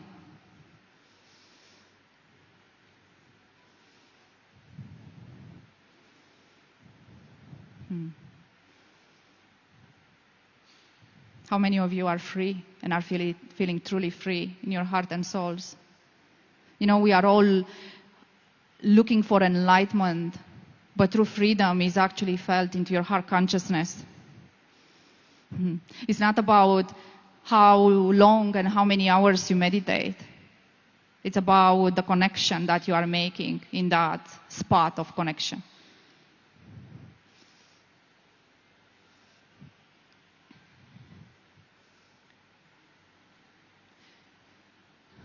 There is a long journey. And it can be a long journey in becoming the best higher version, embodied version of yourself, or can be a short journey. And you can see here, I mentioned dimensions of existence. You know, in the third dimension, people are bound by time and space, and they have a linear thinking. And they are projecting their realities based on past, present, and future. When you tap into the fifth dimensional consciousness, you tap into the quantum field, where there is no time and space anymore.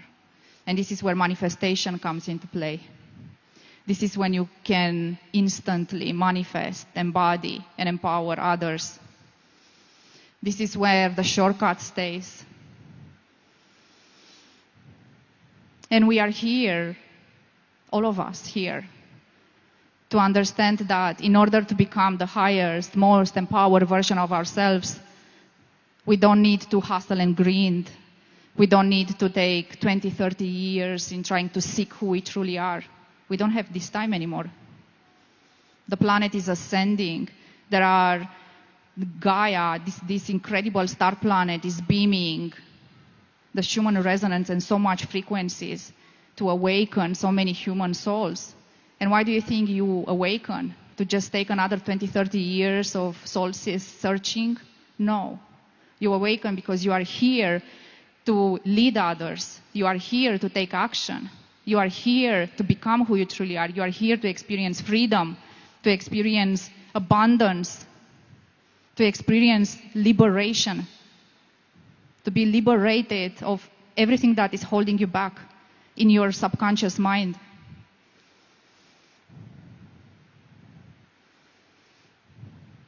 And this is how we are moving as a collective to the next level. The next level is not me or 10 others or 20 others. The next level is you. And every action that you are taking in your day-to-day reality to actually step into the highest, most embodied version of yourself. And many of you might say, okay, but how does it look like? What do I need to do? How this is going to help me? How this is going to impact my life? How this is going to change my life? What is the value of this? Well, when you tap into step number 3, which is activation, into that higher version of consciousness, and depend, how advanced you are, but you all are advanced. You don't have to forget this. You all are equipped with the highest access that can exist. So when you tap into that version of yourself, you are able to access the quantum field. And the quantum field is quantum consciousness, which means that you don't follow yourself and you don't take actions in linear form anymore. And this is completely changing your life. And what's interesting is that you don't have, as I said, to meditate for 10 hours a day. You can meditate for 1 hour or half an hour, then activate your column of ascension, which we are going to do today. And then this technology is elevating your frequency and allows you to firstly subconsciously project in your reality and create realities that are more aligned with your heart consciousness. And then when you tap into that higher frequency and you subconsciously project aligned realities, this is the portal when you start actually becoming a co-creator of your reality consciously. You start to create your reality. And it's time for each and one of you to consciously create your reality. Because God, source consciousness, is meeting you halfway. Halfway. And he's staying there and waiting for you. And it's like, hey, when are you going to connect with me? We have a reality to create.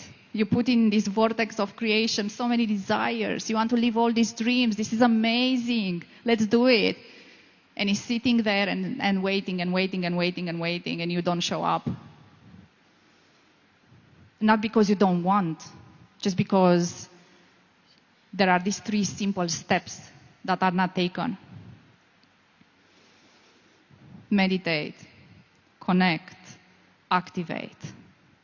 And then after activation follows expansion. And boom, you quantum shift into a higher version of yourself.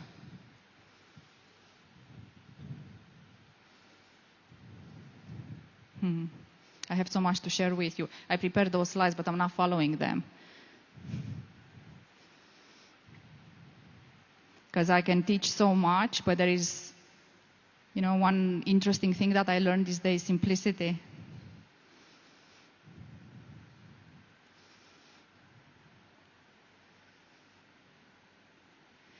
Well, people that took this journey and they start to explore dimensions of existence. Yeah. So the 3rd dimension is the dimensions of your subconscious mind. It's the dimension of linear existence, past, present, future, cause and effect. People that actually went onto the 4-dimensional bridge. The 4th dimension is a place where when you start meditating, you start accessing it.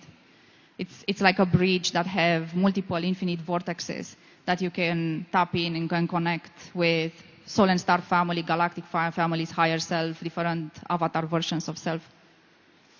And then once you start doing that and you start embodying your higher self, here it comes. It's opening up for you the next gift, which is the 5th dimension. And the 5th dimension is a pure transformation at the cellular level of your existence.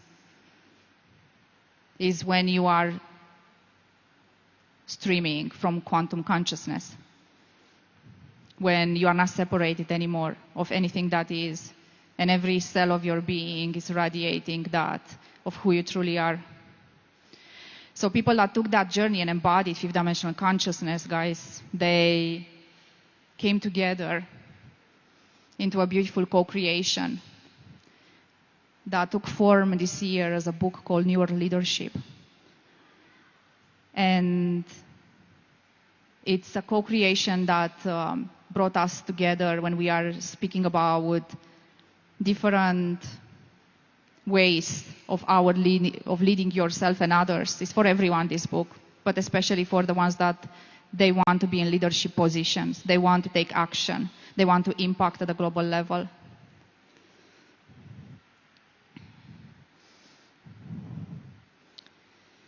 So, going back a little bit to these 3 steps, meditate, connect and activate. I want, for you to experience what I'm sharing, because there is one thing when I say and speak about all these beautiful things in the quantum field, and there is another thing when you start to actually feel what I'm speaking about and in your physical body. So if you don't know, some of you might not know, I'm a trance channel. What does that mean? It means that I go into a trance, and through me, there is this higher dimensional consciousness called the 7D Arcturian Council of Light that is streaming knowledge, technology, and information. How many of you here are starseeds, or you have heard about this name, starseeds? Just raise your hands. Okay. Well, let me tell you what a starseed is, because I didn't see so many people. Yeah, so a starseed is an embodiment at the DNA level of an expression of consciousness from another planet. And as you probably know, in the evolution of consciousness and what's happening on planet Earth right now, there are many avatars that incarnated from other planets in physical form, in human body. And they have a high percentage of that specific planet coding in their DNA. So I'm a starseed from Arcturus. There are many starseeds from Sirius, Pleiades, Andromeda, Blue Avians, and so on and so forth. This concept of starseed is so important because you will start remembering so much of who you are after you meditate, and then you activate, and then you start remembering, and you have flashbacks from different planets. You start to access technology and you don't know what that is. So this information that I'm sharing with you right now, it's valuable. Because the evolution of human consciousness is happening at individual and collective level. And collectively, we are helped by other civilizations, which are non-physical, but everything is non-physical, right? So these civilizations are helping us evolve to the next level. Why? Why other civilizations are curious about this? Because planet Earth is interconnected with so many constellations and solar systems and galaxies, and their evolution depends on our evolution. And when I speak about the Arcturians, these are my star family, so what you'll experience today is who they are. Like, you will have direct contact with an alien civilization in the next minutes. How do you feel about this?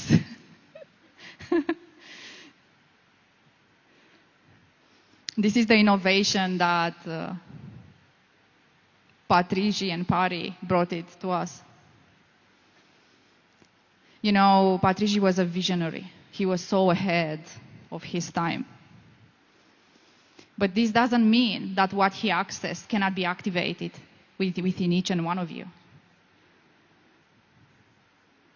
This is why we are all here, because this access is available to everyone. And you know, it will come a time and space in human evolution when all of these fifth-dimensional abilities like telekinesis, clairvoyance, and others are just going to be the norm, not the exception. So I would like to take you through this journey now of activation. Let's just connect with other civilization. Let's see what they have to say. Let's see how this is going to change your life. Let's see how this is going to improve the value of your life. So I will ask my team to arrange here.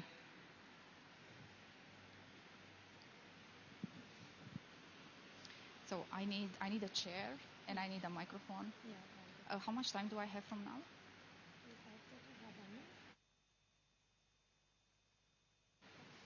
And I need a microphone.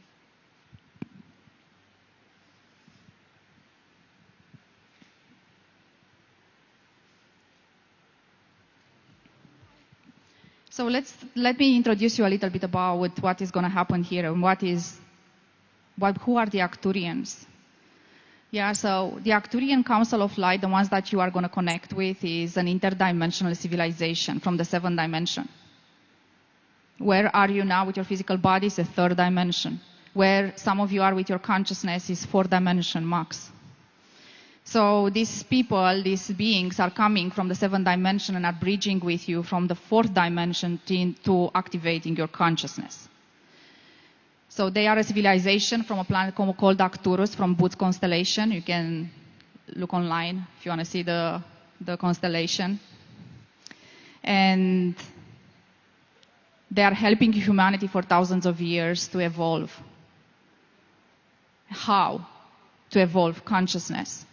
And they are very much connected they love a lot of technology, so it's one of the most advanced races when it comes to healing technologies. And they are very much activating the 3rd eye to everyone that is connecting to them. So the ajna is activated. And they do different synchronization processes of your chakric system in order to open up to them, to open up to yourself, because everything is interconnected within this space. And one thing that I would like to share is that the frequency is so high that some of you will go in theta waves, which means that some of you will fall asleep straight away. And if you do, just know that that's okay. You are still receiving into your light bodies, into your energetic field. Your consciousness is still activated regardless. Even if you wake up after 1 hour and you felt that this was a dream, nothing is real anyway. Reality doesn't exist. So let it be a dream. All right.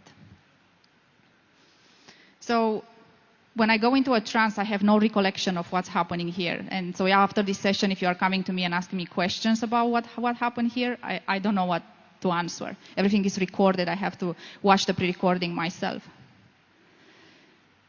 What I invite you to do is to receive everything through your heart consciousness.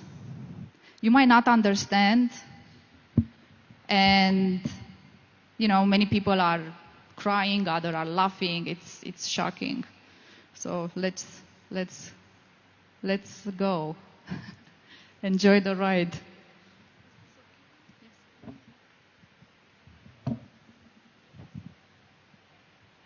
Okay. Can you hear me now? Yeah.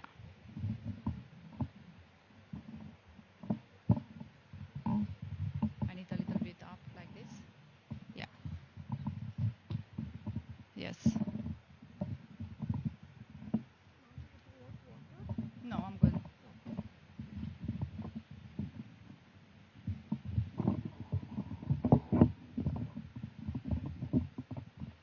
All right, that's perfect. Can you put it more on the side because they will do, that's it, yeah. Yeah, okay. Okay, I want to see some excitement. Who is ready for the 7th Arcturian Council of Light? Oh, show me your hands, okay. All right. I see some people smiling, are excited, others are like, what? What is going to happen here? Don't worry, you are not going to be beamed onto a spacecraft. You are going to be here, okay? So we will start this with a guided meditation. So I'm inviting you to gently close your eyes. This is a safety point, yeah? You know how to meditate. So I'm inviting you to gently close your eyes and bring your awareness to your breathing. Inhale to your nostrils and out through your mouth. And with each breath you are taking in, just invite prana, life force energy, chi into your heart. With each breath you are taking in, just let this prana to move through you more and more. And now with your permission, we will activate for each and one of you here your individual column of ascension, golden crystalline light energy from the great central sun now flowing down through the stargate of our sun into your galactic star portal, your soul star portal. And let this beautiful golden light now to access your crown chakra. Let it go through your third eye, activating the diamond inside your pineal gland and collecting your diamond inside your pineal gland with your third eye. And let this beautiful golden light now to go in through your throat and flow down into your upper heart, which is the space below your neck and above your physical heart.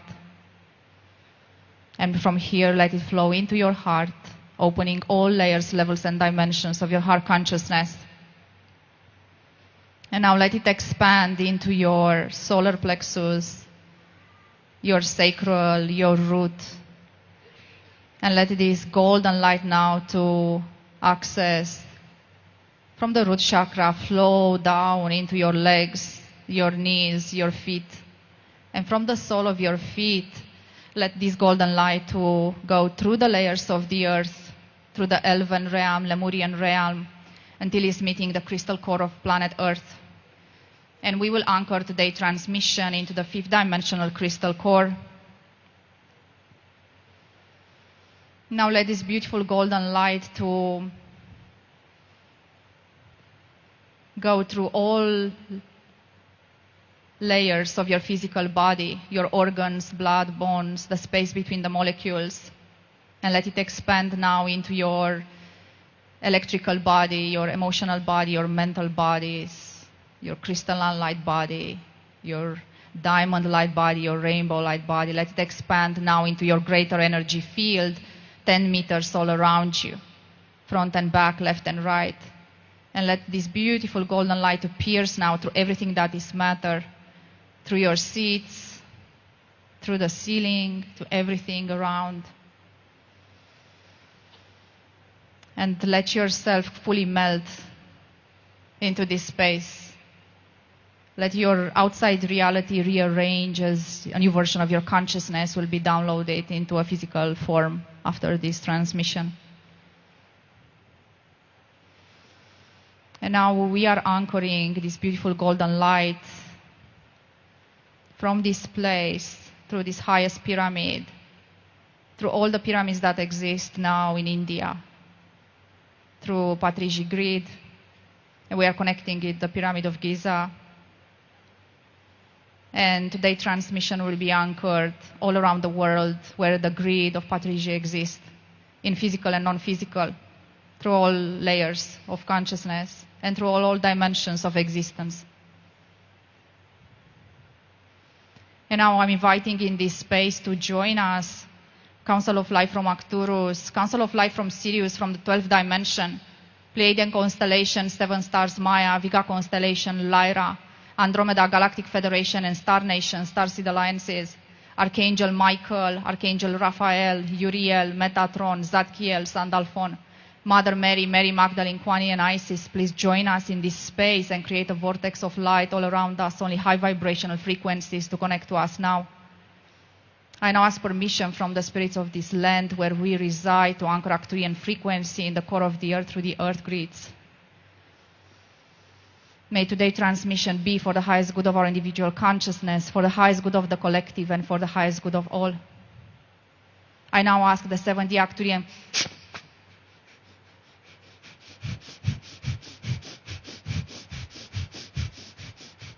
and here we are, dear ones.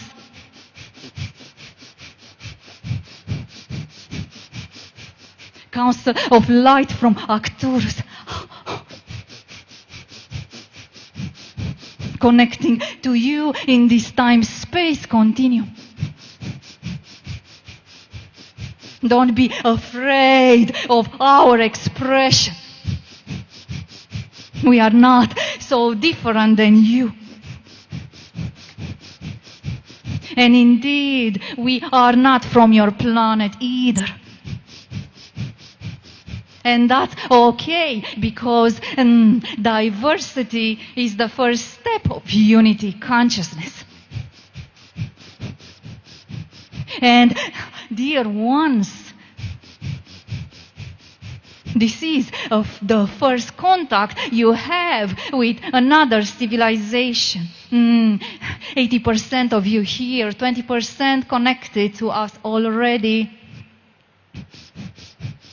Still a big number.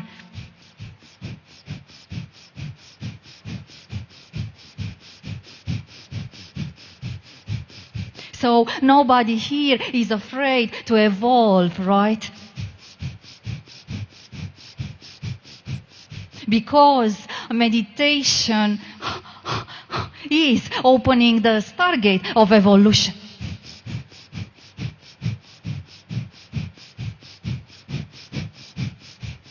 So let's start helping you go to that next level. And dear ones, you don't have to see us in order to feel us. Tune into your heart. We are going to make an access point into your heart consciousness to have a different conversation. This is not a conversation with your mind. So we start scanning this group now in front of us. And we are using the pyramid energy to accelerate this transmission now.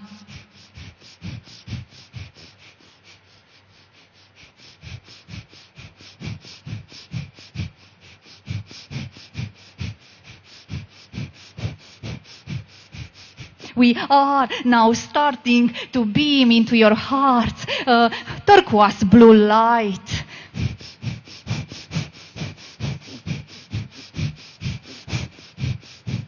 Receive this effortlessly.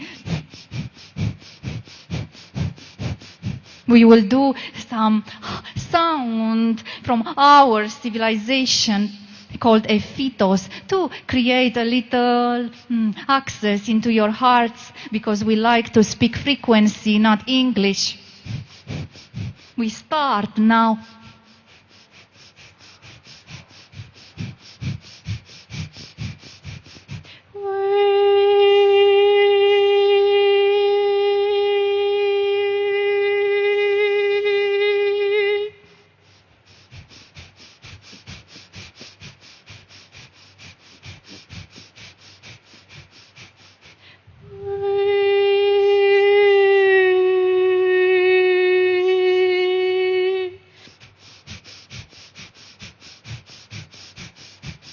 You are almost ready for a good heart conversation with us.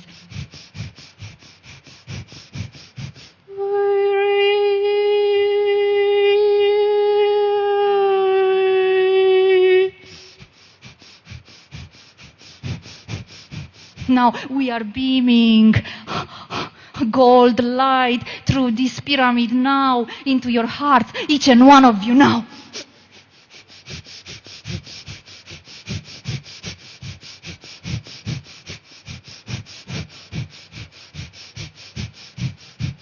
Very good.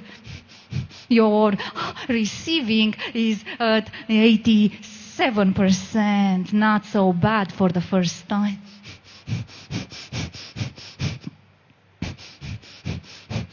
Now we are bringing here to join us Council of Light from Sirius, from the 12th dimension. And our beloved Patrici now.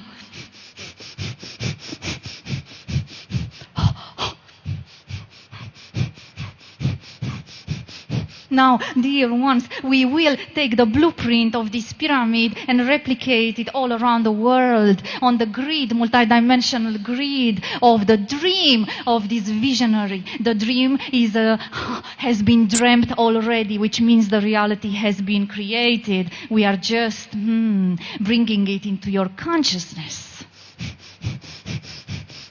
Now.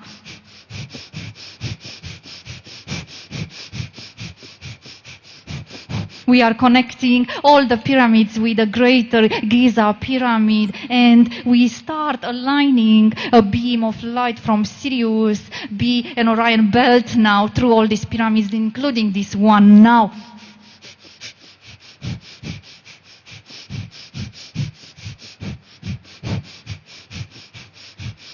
Now, breathe slowly into your heart.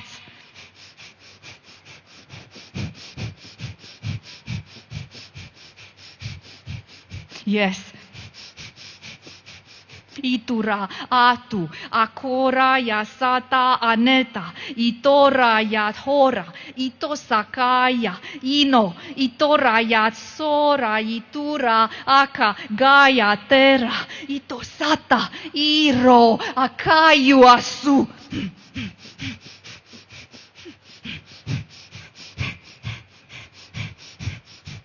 Now, dear ones, as you are all linked through your heart consciousness, your heartbeats are beating as one.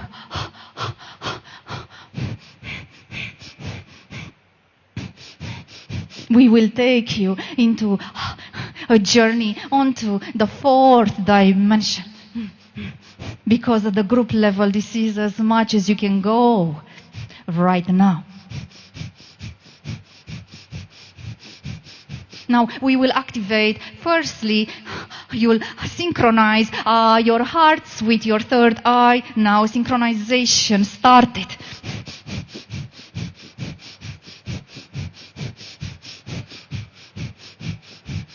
Release the resistance. Don't resist your evolution, your becoming, your easiness. 45% synchronization. Third eye with your heart. Ajna with anahata. Let that heart open up more and more. With your intention, expand your electromagnetic field now to 5 meters all around you. Don't be afraid to show to the world how much you love, how much you are love. 5 meters, all of you now.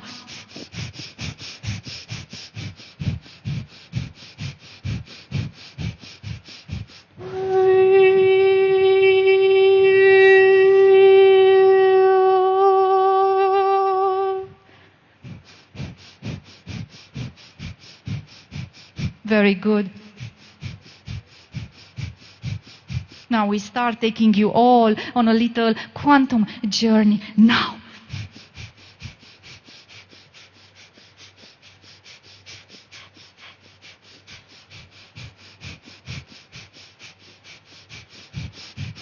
All of you are now activated into your diamond light body. This is where the access into quantum realities is.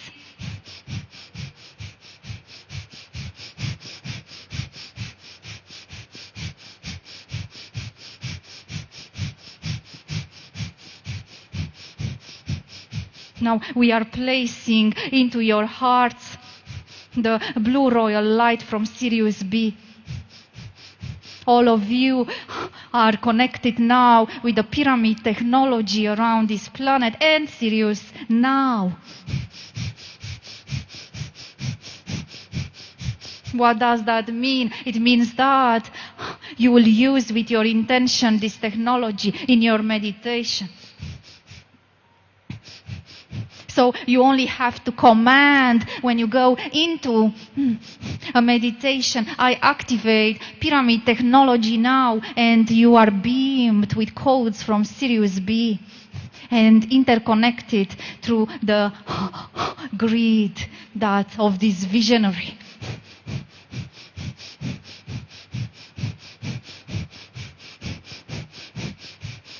Now we are starting activating your diamond light body.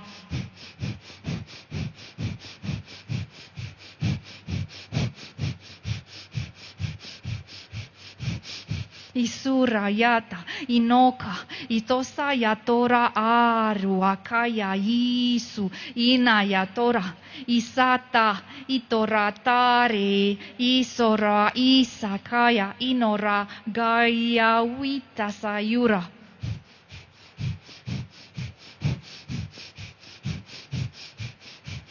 You are all connected, your diamond light body, with the diamond codes of your planet.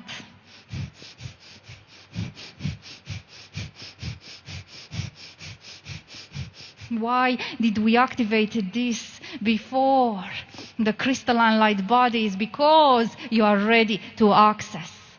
We skipped you from step 1 to 3. How comfortable.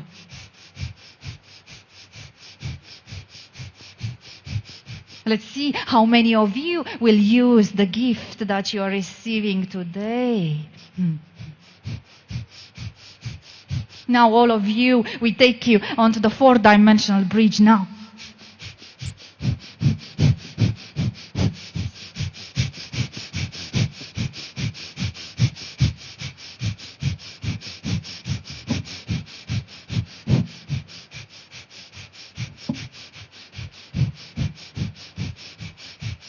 Anchoring now your diamond light body, synchronizing it with the 4th dimension.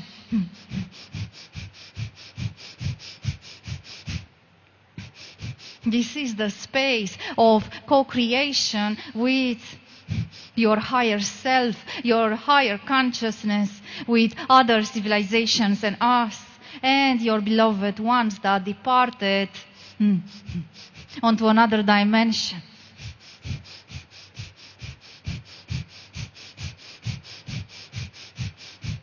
Don't be afraid to explore this field. Don't be afraid to receive from this field. Don't be afraid to embody this field. The gifts of the fourth dimension is that not only your mind is quieting, but you'll start to not think linear anymore.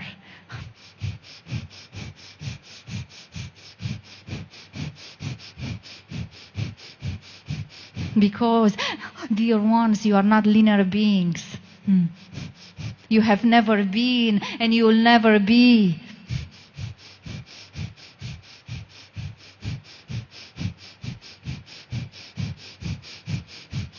Now,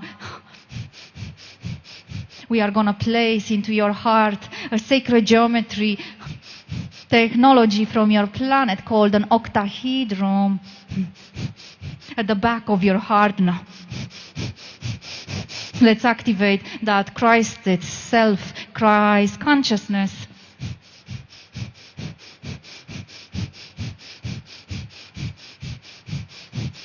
Allow yourself to open up your angel wings now.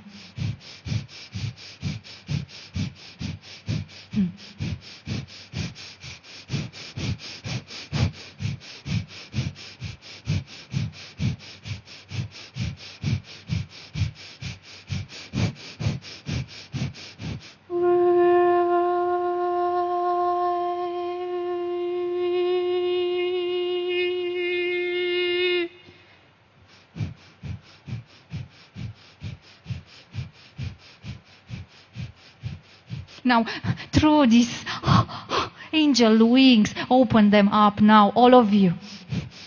Open your wings. Don't be afraid.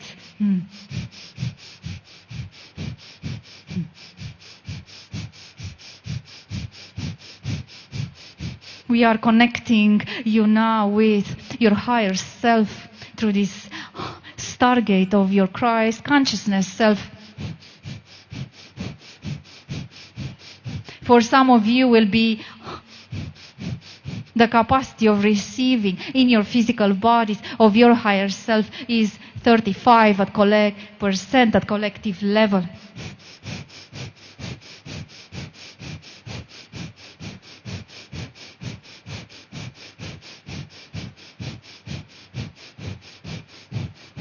What we are doing, we are taking you more into your non-physical expression to let go of the conditioning that you are only flesh and bones. We start now activating this link between you and your higher self.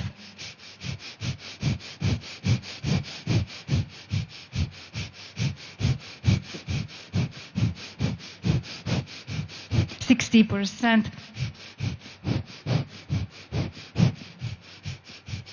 75%,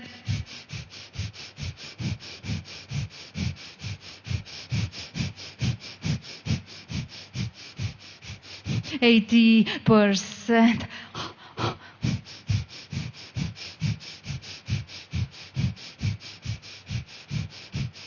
92%.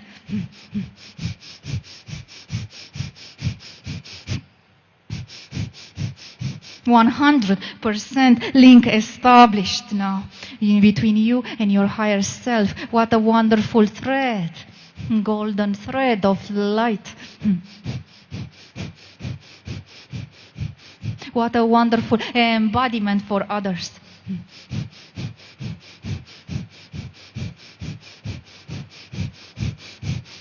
Now one last gift.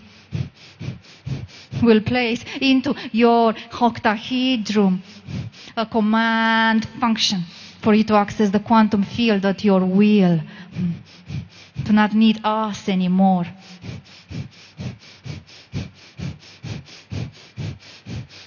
Dear beloved ones, the quantum four-dimensional bridge that we will be giving you access through a key code into your octahedron, which is installed into your heart, will allow you to take trainings, to receive downloads, to anchor your visions into reality, to connect with your higher consciousness and galactic councils of light, to speak to ascended masters with your teachers in a more streamlined ways, to ask Babaji if you want his advice.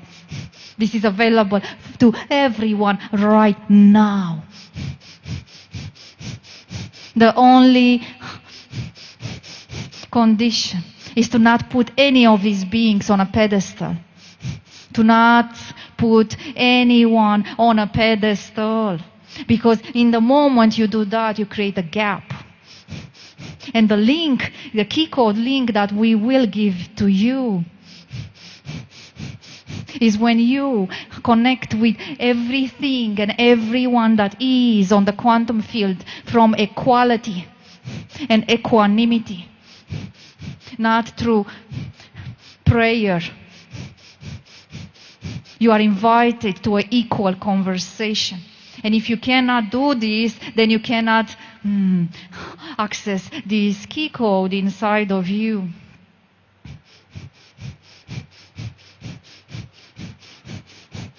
How good is that?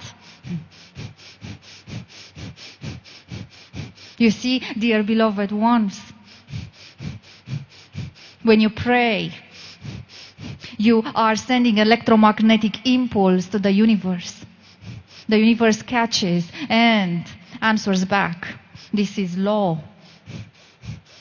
But when you sit in equality, in the four-dimensional bridge, on a bench there, and you speak with any ascended master you would like to connect with, then this is where conversation flows instantly in both directions. There is a difference between worshipping and connecting. You don't have to worship anyone, only yourself. That self which is your higher expression. That self that exists in each and one of you. That self that is everywhere, in the air, in the sun, in the water. This is divinity. So let's activate this key code now.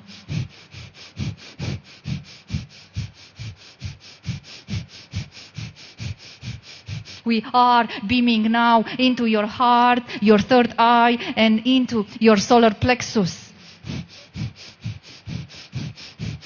A gold light with blue particles. Front and back of your heart right now.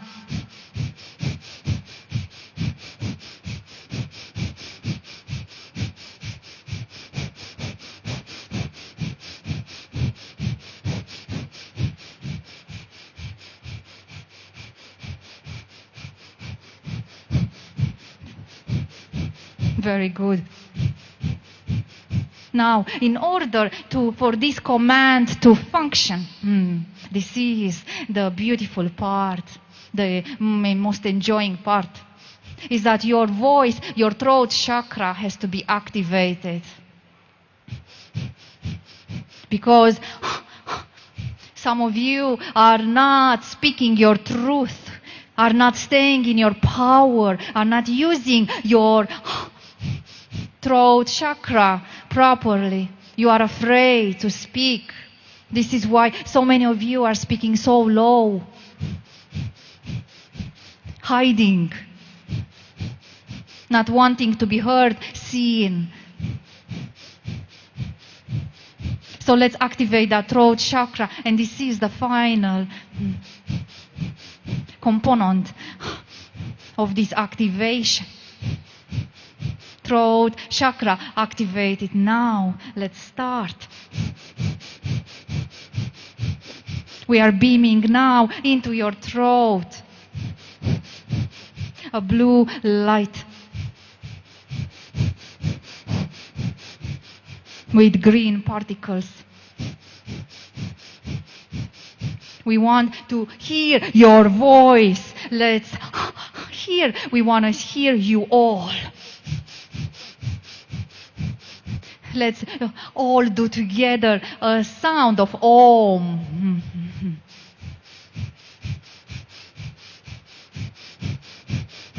Oh, yes, lift that up. We want to hear it more. Yes, even higher.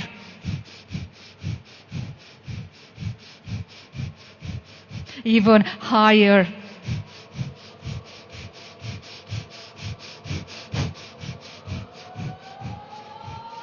Yes, we like that.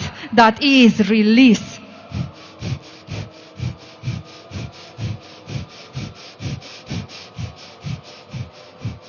Oh,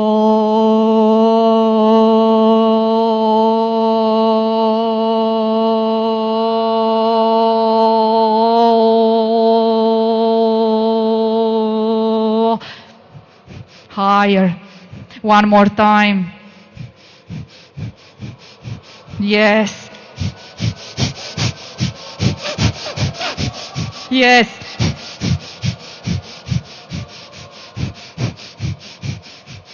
One last time. Take a deep breath.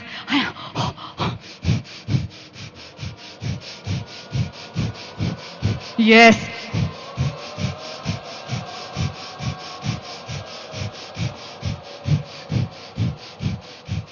Now we are anchoring the sound of Om through multidimensional grid of this pyramid dream that you all are having in your vision. Your throat chakras are fully activated now, which means that you have two commands to play with. The first one is I now connect to my higher self. The second one, I now access the four-dimensional bridge and invite any ascended master you want to have a conversation with. Let's start to have those conversations more, dear ones. Because until now, so many of you just went into the meditation. You stayed behind the door. You didn't ask for the door to open.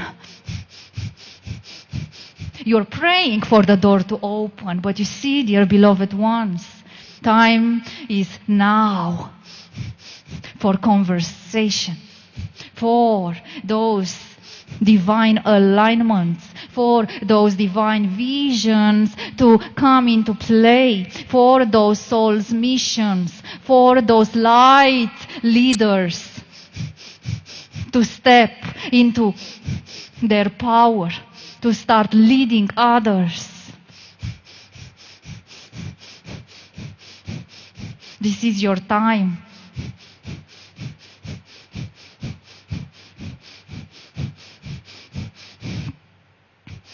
We ask now our beautiful helper,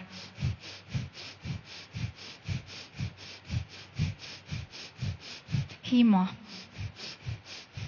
how much time is left of this transmission, as we know that you are looking at your time. We can stay here forever.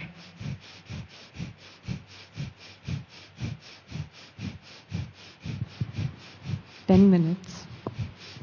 What a good time.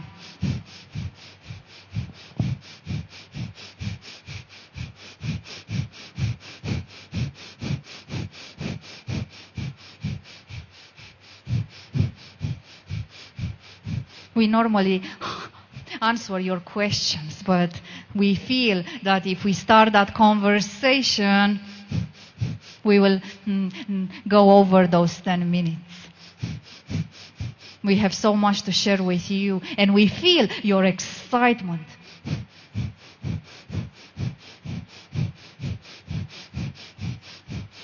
Let's do in this time that is left a full connection of oneness in your hearts. You see, dear beloved ones, you are not separated. You have never been, and you'll never be. So all these illusions of separation that you are experiencing as individual and collective, they are just illusions. They don't exist. Oneness frequency is love frequency. Divine love. The love that you are. So let's ignite and let's, all of you here, feel that divine love that you are. And never forget that this is who you are. Because all your missions, all your dreams, all your visions, all your manifestations are because of love. Not because of fear.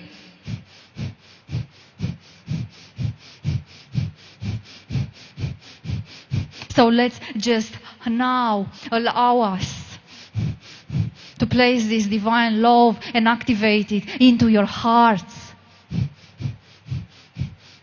To know that your heart portal, your heart consciousness is the gateway. And when you feel separated, when you feel alone, when you feel misunderstood, when you feel not in your power, when you feel lost, this is where you return into your heart. You don't meditate with your mind, you meditate with your heart.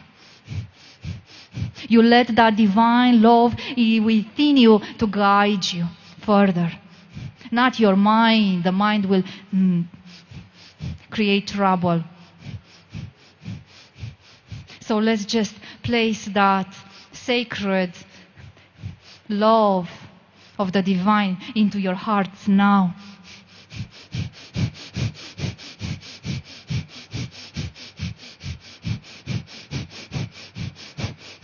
We are inviting now your higher selves, your Christed selves, the Sirius Council of Light, and your lineages to stand behind you. And from each and one of them, for you to receive to the back of your heart and the front of your heart the divine love that you are. To know how supported you are on this planet, that you are not doing this life, this mission alone.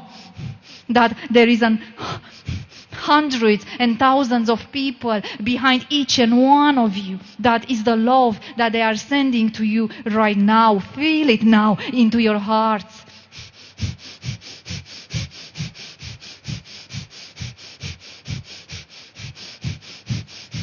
Let that love spread in each cell of your being, in your arms, in your legs, in your head. Let that take over.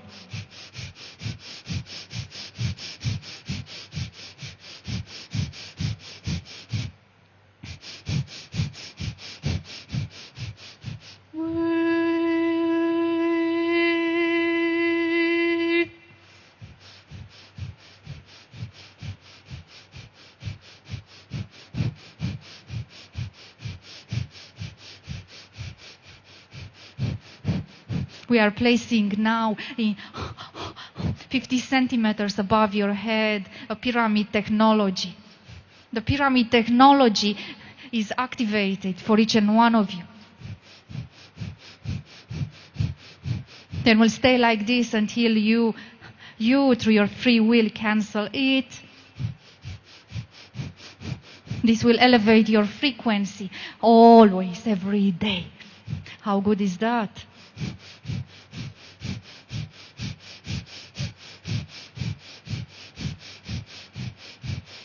Now, the last beat of the divine love in your hearts.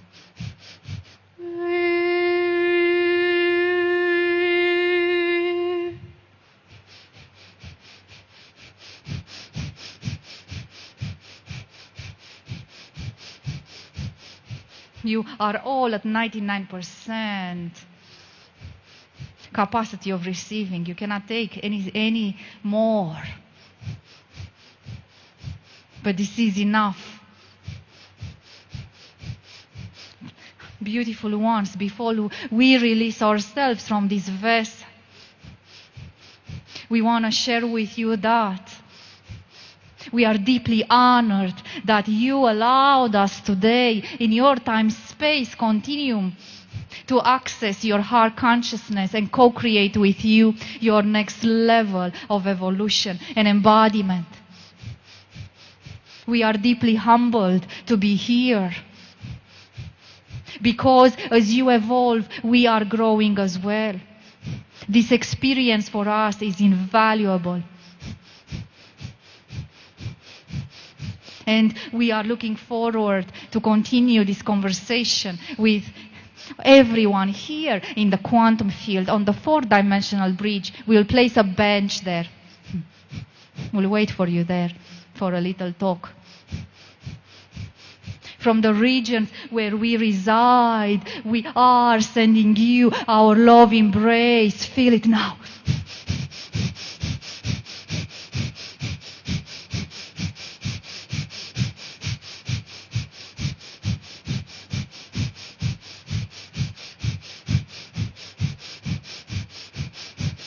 Namaste, dear ones.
Now I'm inviting you all to bring your consciousness back into your bodies.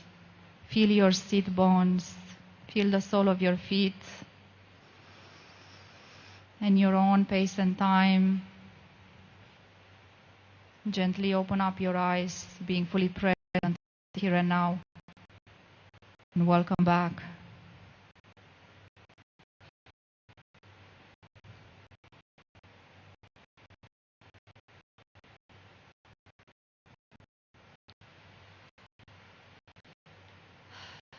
There are no words to express what happened here today, and there are no words for you to explain what happened here today. Just let yourself receive and know that everyone received exactly what you needed, not what you wanted.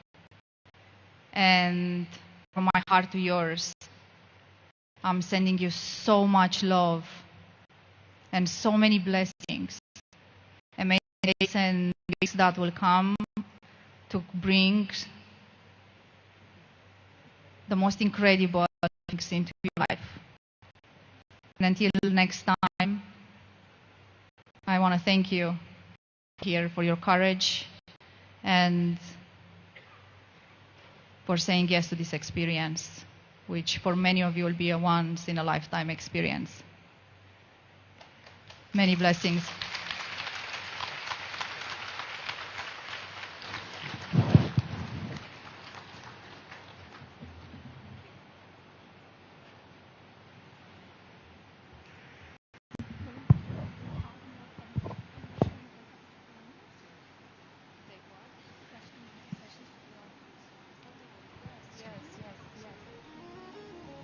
Okay, friends, I hope it was such a relaxing and calming session. Don't you all agree with me? Yes? It was very calm and soothing, right? I hope you had great meditation. And if you have any questions, you can interact with ma'am. So you can raise your hands. We'll hand over the mic to you and you can ask your questions. Anyone, any questions? Or anyone wants to share your experience?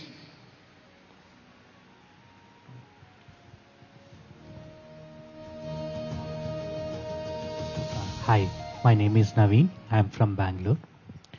So, to some extent, I was able to follow your instructions. But after some time, I don't know what happened. My hands automatically went and pressed the heart space. I really don't know what happened. And on the right hand pressed my heart. Then the left hand, like sort of pyramid, I got into this position. I could just sense that. But what happened, I really don't understand. Yes, so thank you for sharing. So when the frequency is flowing through your body and your higher consciousness is flowing through your body, there is a point when your mind is not engaged anymore. And in that point of not, where your mind is completely released, then there is your higher self that is taking over your physical body and is doing all sorts of pressing your heart and trying to activate your third eye or pineal gland. It's just something that you are not controlling anymore. But you have to trust, because when, for example, if you go meditating and this will happen again, trust and surrender that there is a part of your consciousness that wants to activate your physical vessel. Yeah. I'm not hearing you. But when you asked to chant Om, no voice came out of me. I'm trying, but it didn't allow. Is that having any meaning behind that, or like? So can you repeat your questions? Yeah. When it was informed to chant Om or put that Om out, I could not do that. Yes. No voice came out. Yes. So. Well, when you are interacting with a higher dimensional consciousness, each and one of you here is the first contact. And, it's a dance between your nervous system and your consciousness. So, the way your body is reacting is showing your level of openness and allowance for the co-creation to happen. Like if you felt like you cannot follow, or you cannot speak words, or you cannot chant, or you cannot do anything, it's because your body, it has, it's a blockage that, was manifested in that moment. But this doesn't mean that you will not be able to go there. It's just a matter for you to surrender even more. Okay. Because the body, in the end, what you experience here is a contact with an alien civilization. Every cell of your being knows that. Then your body goes into a, defense mechanism. Your nervous system tries to protect you. So your body at the beginning will not allow it until, it's actually, this frequency becomes familiar. Okay. Check. Yeah. Sure. Thank you very much. One more experience, anyone?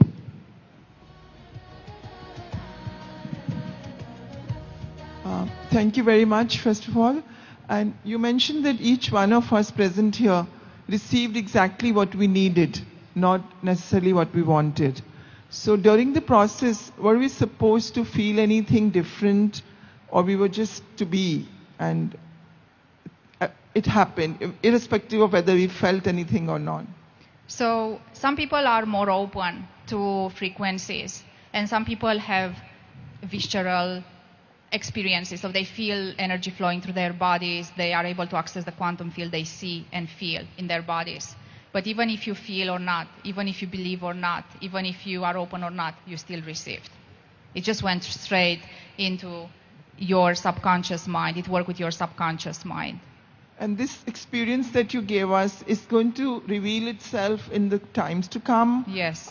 Should we be in a certain way to receive it, or to identify, or to witness it? Is there any guidance on that? Yes, I would love for you to become more observant of how your reality is changing. like to observe, to bring more awareness in your day-to-day life, and to observe everything around you, and who you are right now in the moment you leave this space, and who you are going to be tomorrow. And then you will start to see the changes. And the good part, like if you start to go through that changes and you observe the changes, it's like you start to, it's a snowball effect. The more you see the changes, the more you are able to actually connect with the new reality, and you kind of shift. Everyone here is shifting reality right now. Everyone, you all shifted. It's just a matter of you observing the change. And is it something that we can repeat after a certain time, this experience? The most important tool that I can give you to all of you right now here, and this is life-changing, is when you meditate every morning, activate your column of ascension. Activate? Column of ascension. The column of ascension is a technology that we used it at the beginning.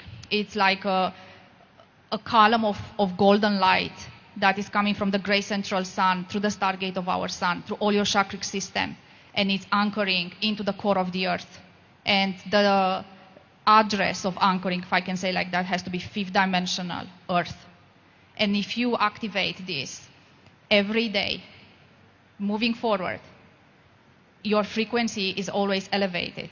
You are operating at a higher frequency all the time. And then, not only that your meditation is improving, your access is improving, your connection is improving, but you start to open up. Your chakric system, you are always aligned, and your crown chakra starts opening up, and you start connecting with yourself and higher versions of yourself. This meditation and this technology you can also find on my website, oliviadevi.com. It's a free tool that you can listen a couple of times, and then the technology is actually anchored into your physical body, and you just command, I activate my column of ascension now, and boom, you are activating that. And it stays with you. Yeah. Thank you for this question. One last question. There is no question. Hi, Livia. Sorry, I'm being very selfish. I'm taking this moment to speak. I'm not able to speak, but I was one with you when that was happening. I saw it happening. I saw the rite of passage, the golden column. I saw the wings opening for a lot of people. I saw everything that you felt, so thank you. I just want to say thank you. And I want to tell everyone here, if you think there was some drama happening here, please clap for her, because this is something you're celebrating for yourself. I want to hear the clap. Can I hear the clap? Louder. Louder. Louder. Thank you. That's it. Thank you so much. Thank you so much, Livia, for a fantastic diving deep session. Let us give a huge round of applause. And because we have a lot of our friends from Andhra Pradesh, Telangana, so it's a short understanding. Naku koncham Telugu weak. మనసు పూర్తిగా చెప్తాను, అందరూ అర్థం చేసుకొని దీన్ని. ఇవాళ session ఎవరికి first time ఇలా ఎప్పుడు చేయలేదు? ఎవరు ఇలా సెషన్ ఎప్పుడు అటెండ్ కాలేదు? వండర్ఫుల్. ఇదే పిరమిడ్ వ్యాలీ ఇంటర్నేషనల్లోనే అవుతుంది.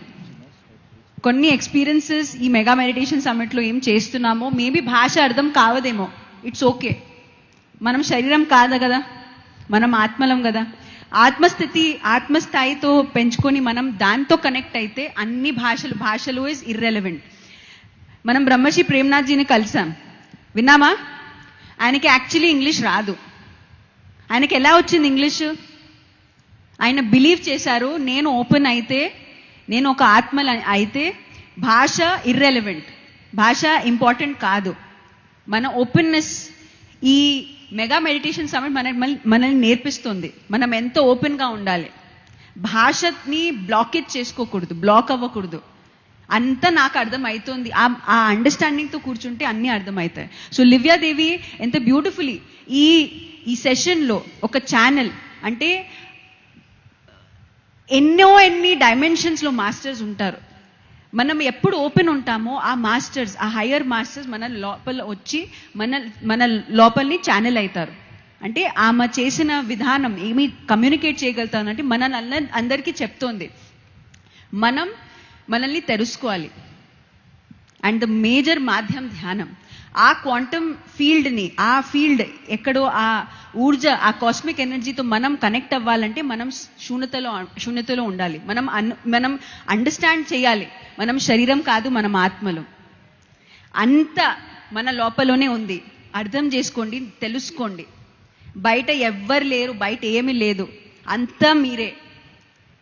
ఒక యుఎస్ఏ నుంచి వచ్చిన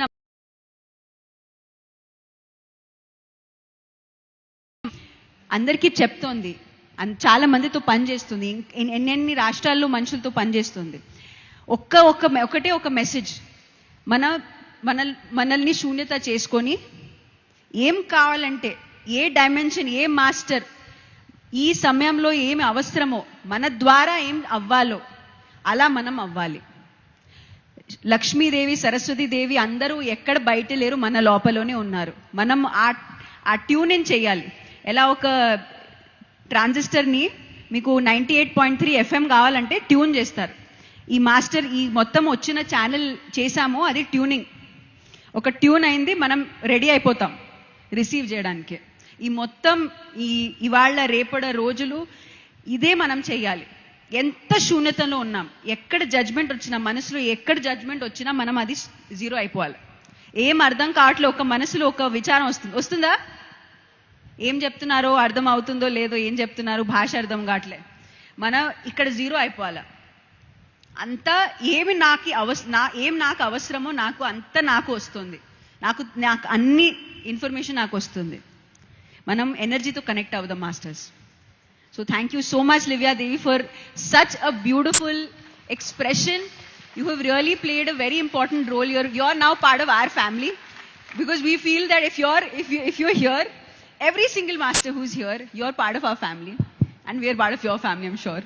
So thank you so much for coming all the way from the United States. Thank you so much, everyone, and thank you for receiving. And I feel like one last thing which is like a grounding thing, because I forgot to tell you, drink plentiful of water.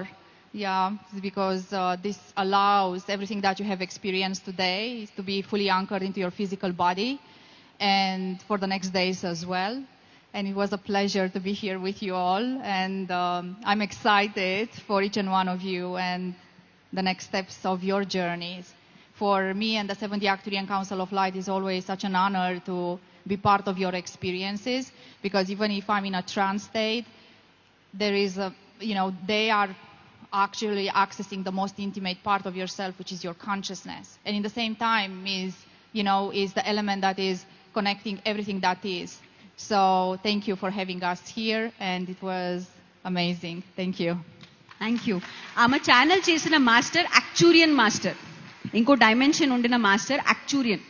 ఆ యాక్చురియన్ మాస్టర్ని ఆమె channel చేసి అందరం నీళ్లు మంచిగా తాగుదాం, మనల్ని hydrate చేసుకుందాం.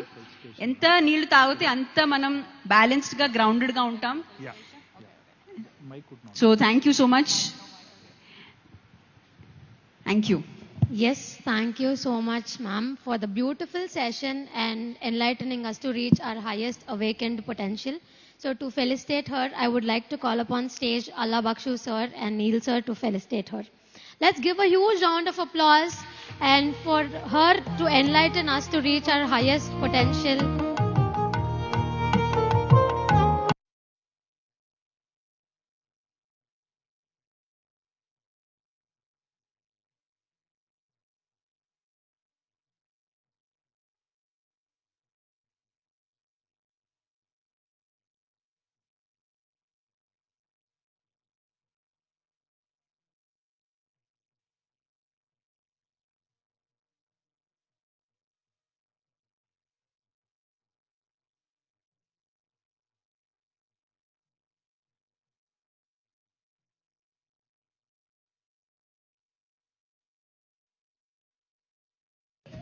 So yes, before we get into the next session, I have a small announcement.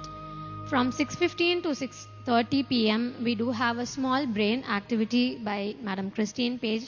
So please stay back. It will be an amazing activity, and all of us are very much curious about how our brain works and how much we can reach to the fullest potential. So I hope that activity helps all of us to reach the fullest potential. Yes. So coming back to the next session, are you excited for the next session? Yes, all prepped up?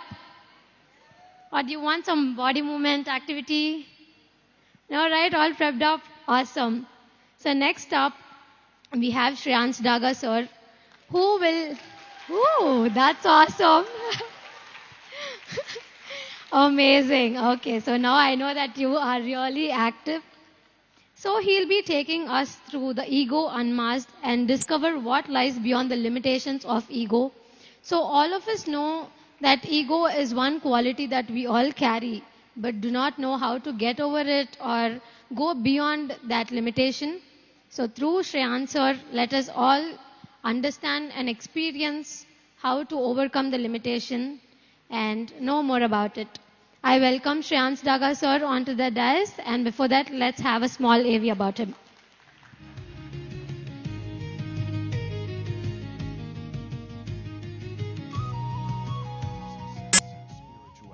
Truly coexist?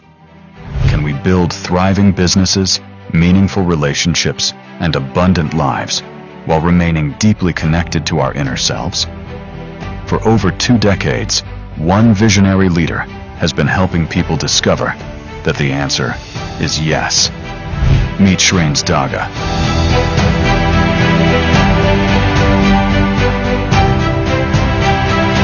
Entrepreneur, spiritual teacher, humanitarian, and transformational leader, Shreyans has dedicated his life to bridging ancient wisdom with modern living, drawing from extensive knowledge in spirituality, meditation, neuroscience, breathwork, transgenerational healing, and manifestation. He empowers individuals to unlock their highest potential and create lasting transformation from within.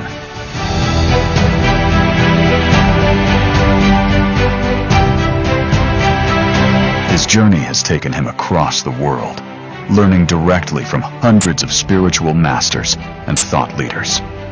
Along the way, he has shared the stage with internationally renowned speakers, including Bruce Lipton, Greg Brayton, Jim Quick, and Jack Canfield.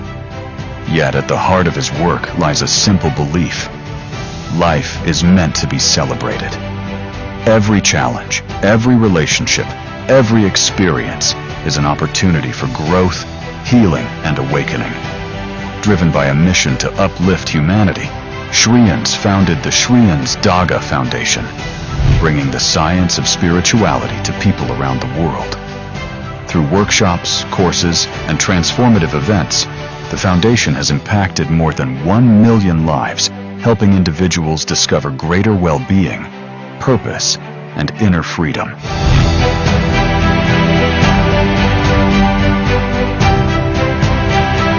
As chairman of Pyramid Valley International, he continues to inspire a global movement dedicated to meditation, conscious living, and human transformation. Today, at the Mega Meditation Summit, he invites us to explore what becomes possible when science, spirituality, and self-mastery come together. Please join us in warmly welcoming Shreyans Daga.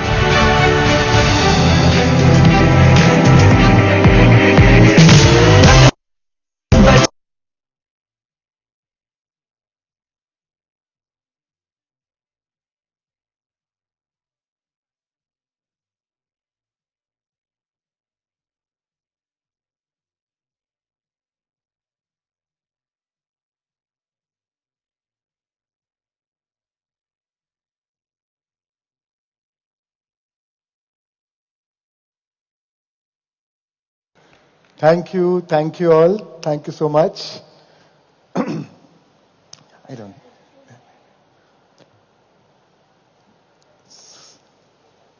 So thank you all for being here, and warm welcome to all the masters, global masters from all around the world who have taken time to be here, all the participants. This reminds me of Global Festival Spiritual Scientists, which we used to do for 12 years, and then I think last we did in 2019. So I'm feeling a very same, it's like a deja vu, nostalgic feeling, seeing all these international masters here again. So thank you all. So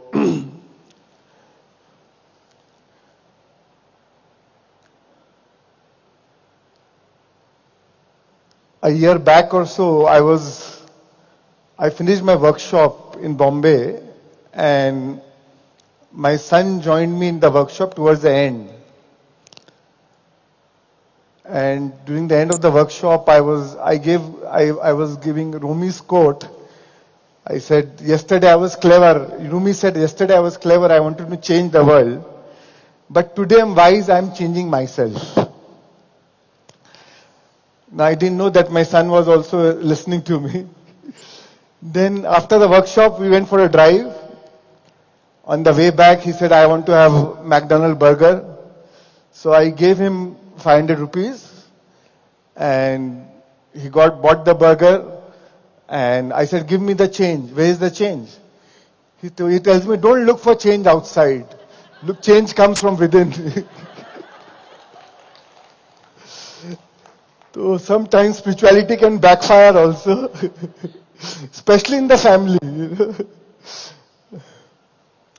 That's why Ramdas said, if you think you're enlightened, spend 1 week with your family. And personally for me, every time I think, oh, I am growing, I am evolved. Some family environment, when you meet your spouse, your kids, your teenage kids, and something challenges you, and then you realize, oh, something still got triggered. We need to work on ourselves. And then you realize, oh, you think I've let go of my ego, but there's still so much work yet to be done. And today's topic is Ego Unmasked. I want to know how much time do we have? Because that means 4 hours. All right. So what, 6:40? That's fine. Yeah, so it'll take an hour.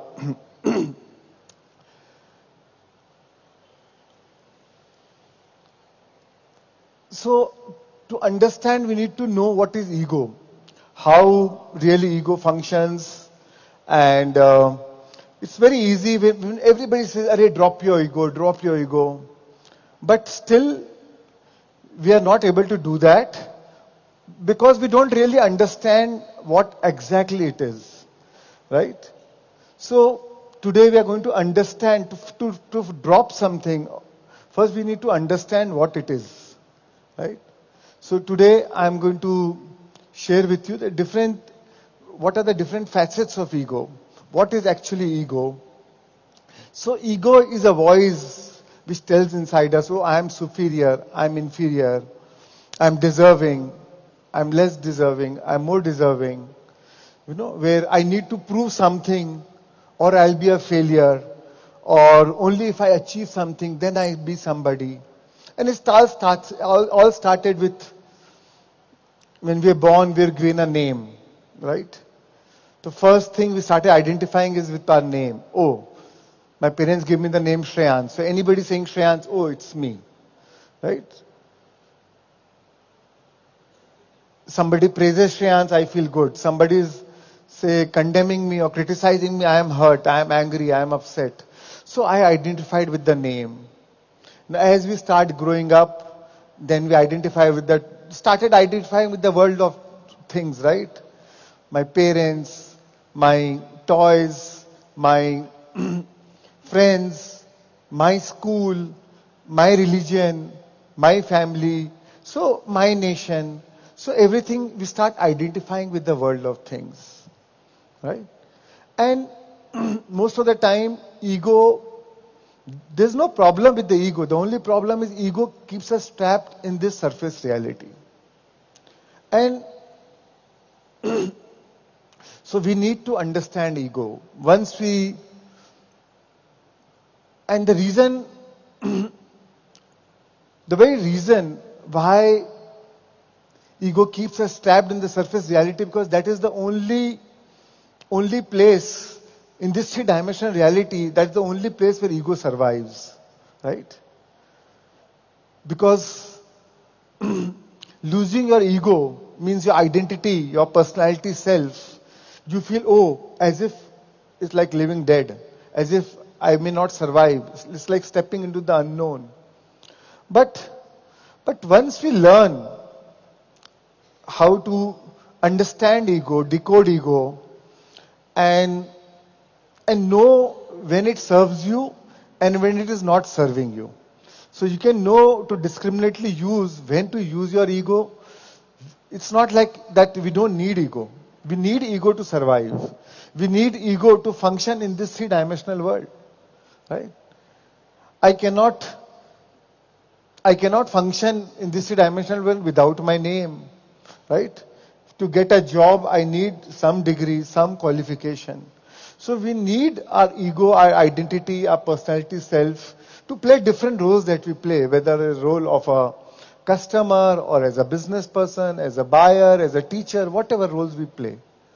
So it's not that ego is bad or we need to discard ego. But what is important is to understand ego, awareness of the ego. Once we know that, then it is easier to shed the parts which we don't need it for, then we know when to shed and when we need it, right? It is like, once you learn how to shed it, then it's like a caterpillar turning into a butterfly, right? So what is the anatomy of ego? So ego is about two things. There are two things which because of which the whole ego survives and thrives and ego exists, how it exists and how it can exist. One is, ego conditioning is twofold. One is the content and one is the identification. First, I'll talk about the content. When content means there are two types of content. One is tangible, one is intangible. Tangible is things that we can see. For example, the world of things.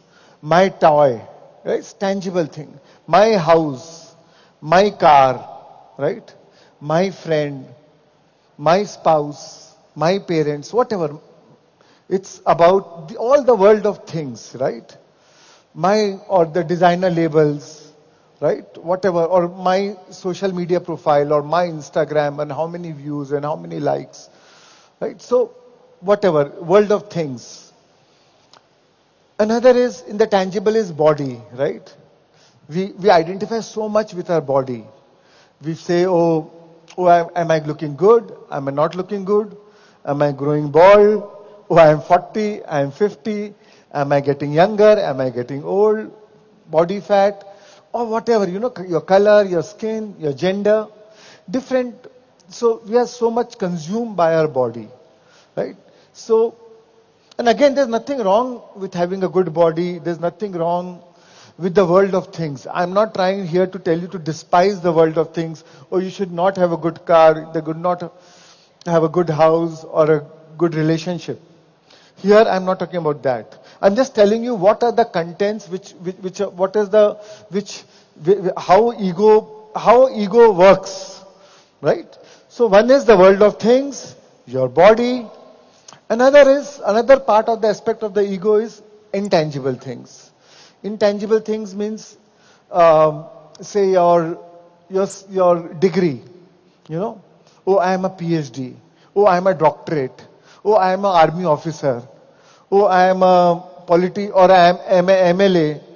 I am whatever degree, whatever, roles you play, and you believe, this is me, right? I am a spiritual teacher, or whatever. So different kind of intangible. So those are the tangible and intangible. And there's nothing wrong with any of these things, right?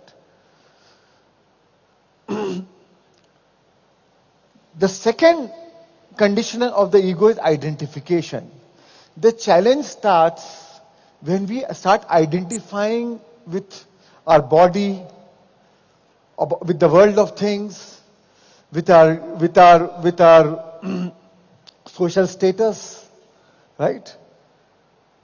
With our position, with our power. That is where the challenge starts, right? So, and why do you identify? Why do we identify? We say, it's my house. You don't say, oh, I am only, you say it's my wealth, right? You don't say, oh, I am the custodian of this wealth, right? We believe, no, it's my wealth, right? We believe, oh, this is my house. I don't say, oh, I am a caretaker of this house. You don't say, you say it's my body. You don't say, oh, I'm a visitor in this body, right? You say, no, it's my body. So you identify. And the moment you identify, it becomes, this is a part of your persona, your thing. And why do you identify with this world of things? Because we've been conditioned to believe since our childhood that happiness lies outside of us. Right? When we were born, we were very happy. We were happy for no reason. We were happy for nothing. Right? But slowly, when we got a toy, we said, oh, the toy is broken, we are crying. Right? Because now I see it's my toy. Right? So, because I was enjoying, it was fun to play with that toy. So I started believing that happiness lies outside of us. And that is what we've been learned in the whole social structure. We learned from our mother, father, teacher, preacher, minister, friends, religion, nation. Everybody tell us, oh, to be happy you need to buy a product. You need to own certain things. You need to have certain set of friends, you need to have a degree. And that parameter keeps changing, It's different when you are a child, it's different when you are studying in a college, different when you are when you're in business, you're looking for a job. It's different when you become grandparents. So all those things keep changing. But one thing do not change is our identification with everything outside. And we think, oh, this is what me, right? And because we feel that is giving us happiness, right? We feel because happiness lies in that. Now, in the whole, and there's nothing wrong in it. Obviously, you'll get attached to something which is giving you joy, which is giving you happiness, right? It is natural for us to get attached to it. And that is what we all want. 7.9 billion people on this planet. What is the common thing that we are looking for? What is the common thing that we're all chasing? Can you say? Happiness, right? So if I believe, if I marry this girl and I'll be super happy then, right? I fight with my parents, everything I do, shadi karunga to isi se karunga, and then they get married. And once you get married, the magic disappears. Both ways. Right? So ego is, so we start believing that everything, if that happens, then I'll be happy. If that happens, then I'll be happy. So ego survives through identification. There are two important things how ego survives. One is by identifying with the world of things. And secondly is, it always believes that you are always separate from others. Separate from the ego. Even though you say it's my car, but the car is separate from you. Right? So ego loves separation. Ego always wants somebody on the other side, because of which you are becoming happy. Right? Now, and there's nothing wrong with anything outside. There's nothing wrong with a great relationship, a great house, and a great car. But the thing is, the moment you identify with it, the moment you say my car, something outside which holds the power, anything outside which holds the power to give you happiness, also holds the equal amount of power to make you unhappy. Right? Because in the absence of that thing, now you are miserable. First you wanted to make money, now the fear of losing money. Or when you lose money, now you are more miserable than from where you started, right? So, and that is the very nature of the world of things, is impermanence, right? The very nature of the world of things is impermanent. It is there today, it is not there tomorrow, right? We see the example, Elon Musk and Trump, great friends, right? All social media's posts being praising each other. 5 days, 10 days later, criticizing, condemning each other, right? So it's like your friends on one day, next day, your enemies, or you are bitter towards each other. So the very nature of everything outside is impermanence. And we are trying to hold on to something which is not permanent, right? And that is where the challenge starts.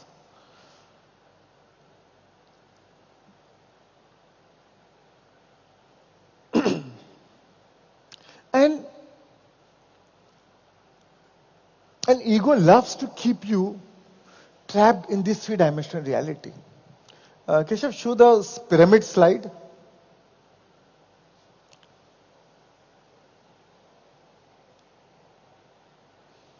So, suppose this is the pyramid where, bottom of the pyramid is an analogy through a pyramid that it's assumed there's a three-dimensional reality in the bottom. Here, time and space is more. You're more matter, less energy. And ego loves to keep you in this three-dimensional reality. Why? Because this is the only place ego can survive and thrive. If you want to move to higher dimensions, which is not out there, which is not outside of you, it's not like it is up. It is all within you.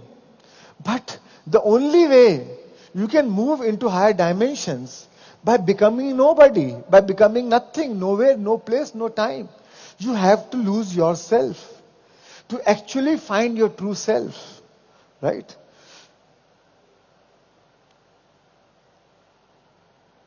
That is what meditation does. That is what Buddha found. How can everybody be happy? Why are people suffering? He said the reason for people suffering is because of attachment with the world of things. Now he said, how to drop the attachment? The best thing is you think you get attached to world of things as long you think. Lao Tzu said, stop thinking and end your problems. Right? When you go to sleep, when you're not thinking, the world do not exist for you. And you wake up so happy, so joyful. Because all the problems disappear at that time. Because the problem is, we look for anything outside for happiness. But then, I started my business for if I make so much money, it will be so great. But when my business is going through loss or some challenges, that became the source of my unhappiness. Right? And that creating resistance in my body. The more resistant I feel, the more resistance to existence, the more I lose my connection with my inner self. The more I lose my connection with my being, with my inner being, with my source. Right? So Buddha said, you want to be happy? Then the best way is, the moment you stop thinking, all the attachment drops up. Because there is nothing to identify. If you don't know if you exist, René Descartes said, I think, therefore I am. Right? When somebody is in a coma, right? They stop thinking. The world stops to exist. Right?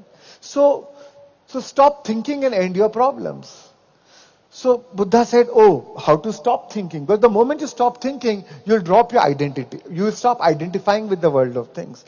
There's no identification, there's no resistance.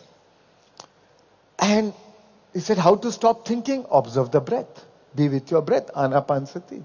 That's what Patriji taught us. That's what Buddha taught the world. That's what Patriji taught the world. Right? Just be with your breath. When your breath, your mind becomes empty. The moment your mind becomes empty, you lose your identity.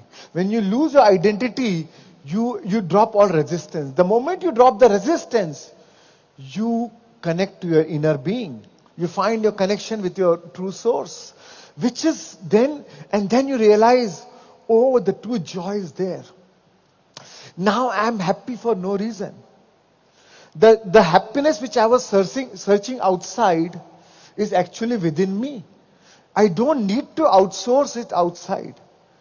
Because everything that you do in your life is for that emotional payoff of happiness or peace or love. Right? Right? Oh, if I get this car, then I'll be happy. If I get this house, then I'll be happy. So it's for that emotional payoff. At the end, you want it so that you can be happy. Right? Now, if everything that you want in your life is for that emotional payoff of happiness, and if there's something within you, your source, your pure consciousness, which is pure joy and happiness, then why do you need to outsource outside? Your source is your ultimate resource. You don't need to outsource it outside. And that is where meditation teaches us. That is what enlightenment is. That is what self-realization is. Realizing your own self. Dropping the selfie part. Yeah? And realizing your own self. That's what's called self-realization. It is the realization when the wave, it is when the wave realizes that it's an ocean. Right? When you drop your identity, ego feels threatened. Ego feels scared. Ego is fearful when you're trying to drop your identity. When you're trying to observe your breath and become mind empty, the mind will play its monkey game. The body will start paining, something uncomfortable, to bring you back to this three-dimensional reality. Because that is the only way ego will survive. Right? All of a sudden you remember something about your kids or somebody's unwell and start worrying about it. So ego loves to keep you trapped in this three-dimensional surface reality. Because to change your vibration, to vibrate at a higher frequency, to move to higher dimensions, the only way you have to become is, the only way you change it by becoming nobody. By becoming nothing, nowhere, no place, no time. That means the very survival of the ego is threatened.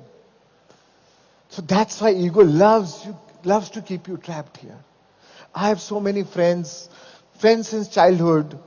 They know what the work I am doing, but still there are few who are so engrossed and trapped in the surface reality, and they are scared to meditate. Because they feel, oh, what if I lose my interest in the world? And I love my food, I love my restaurant, I love my car, and I love my house. Right.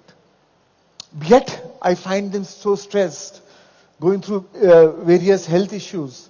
Right? So because they don't want to face, because they fear the unknown. When I become nobody, they feel they lose their existence. So this is how ego does. Ego wants to keep you trapped in this three-dimensional reality. Right? Now, Keshav, go back.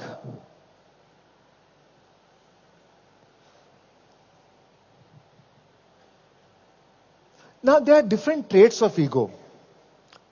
And it is important to understand these ego traits. Right? I'll go maybe quickly one by one. Usually I take a full 1 day or sometimes even 2 day workshop on this topic. But I'll just touch base upon most of the things so that you just get the concept. Right? Now, there are different ego traits we have. Right? So, first is about complaining. You know how ego survives? One is by identification, by separation. Ego always wants somebody on the other side of the stick, on the other side of the rope. Somebody is there. So ego loves by complaining. That is a trait of the ego. You know, because the mind wants to keep you trapped in this surface reality. So start complaining. The mind unconsciously loves problem because it gives you an identity of sorts.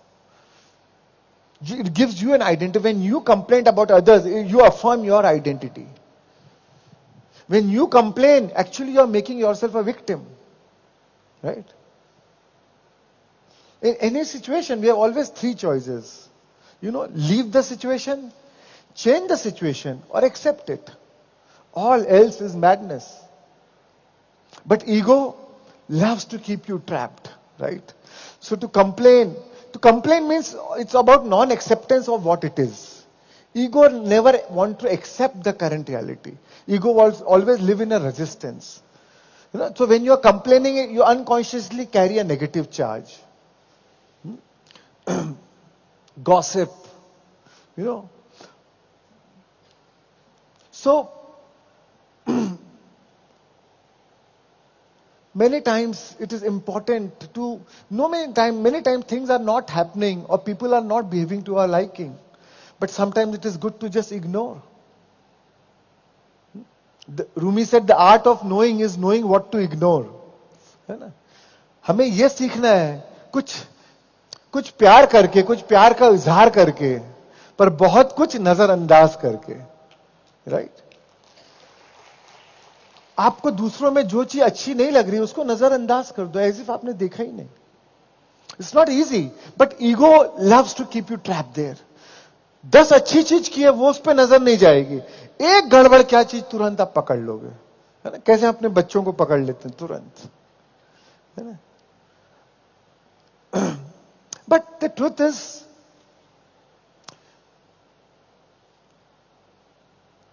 ego loves to create a story around the situation. We love to create story. There's no unhappiness. Actually, there's no unhappiness. It's a situation. It's a situation. There's no unhappy situation. It's a situation and an unhappy story. Right? The story you weave around that situation. Situation is fundamentally neutral.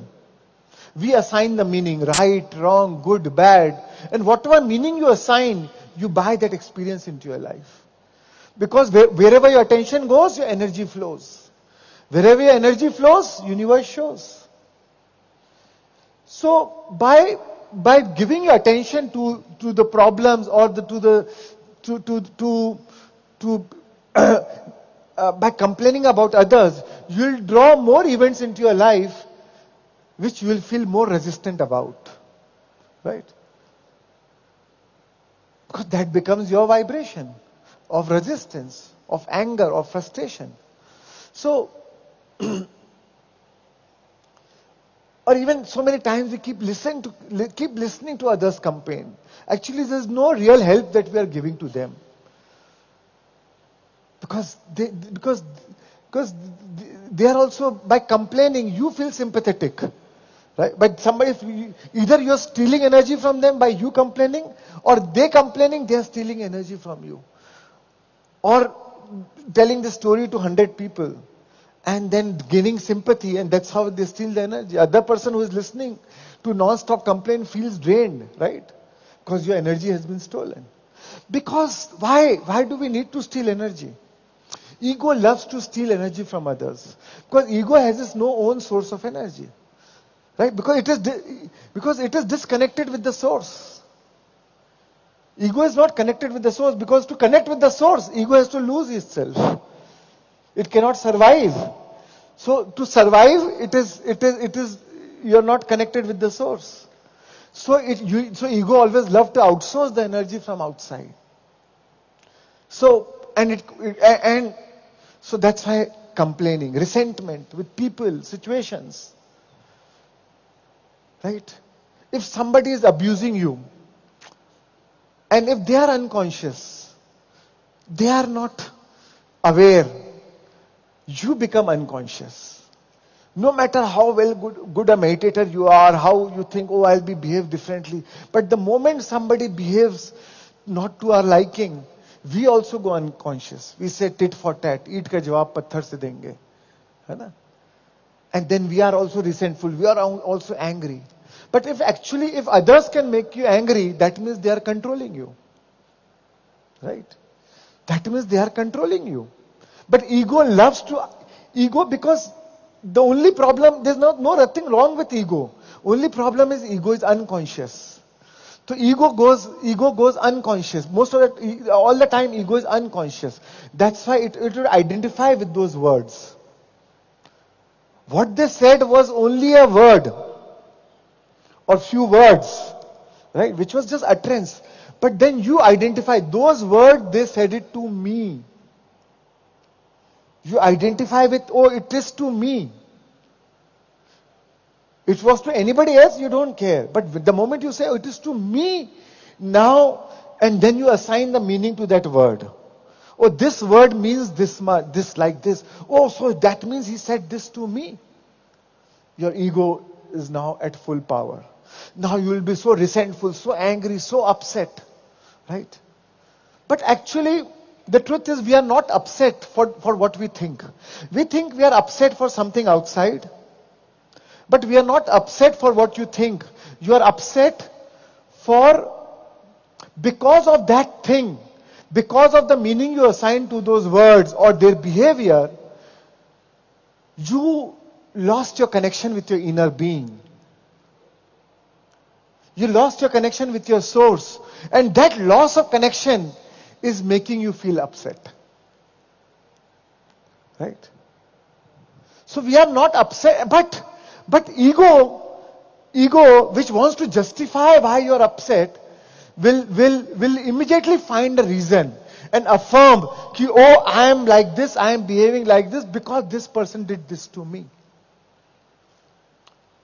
Because you are the upset. You are the grievance looking for a cause. Right? You are the grievance looking for a cause.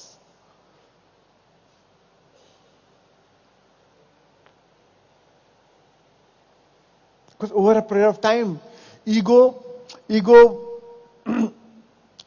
our body becomes addicted to some molecules of stress, hormones of anger, right? Some resistant hormones. We become addicted because all our life, if we continuously live in the same situation, used to same chemicals, our body becomes addicted to those same chemicals. And the body says, no, find a problem, I need stress, because I need cortisol. And then you'll find somewhere. If it is not in your environment, you'll go think of something in the past. If nothing in the past coming up, then you'll start worrying about future. Right? Worry is a prayer for manifesting what you do not want. Because when you're worrying, you're speculating the worst outcome. That means you're giving your energy to something that you do not want. But wherever your attention goes, energy flows. Your energy is the currency of the universe. When you transact your energy, to whatever you give your energy to as a transactional, you buy that experience in your life. Right? So drop the resistance. Resistance, the more resistant you are, the more it hardens the shell of the ego. You become closed. Right? Rumi said, if you are irritated by every rub, how will you ever be polished?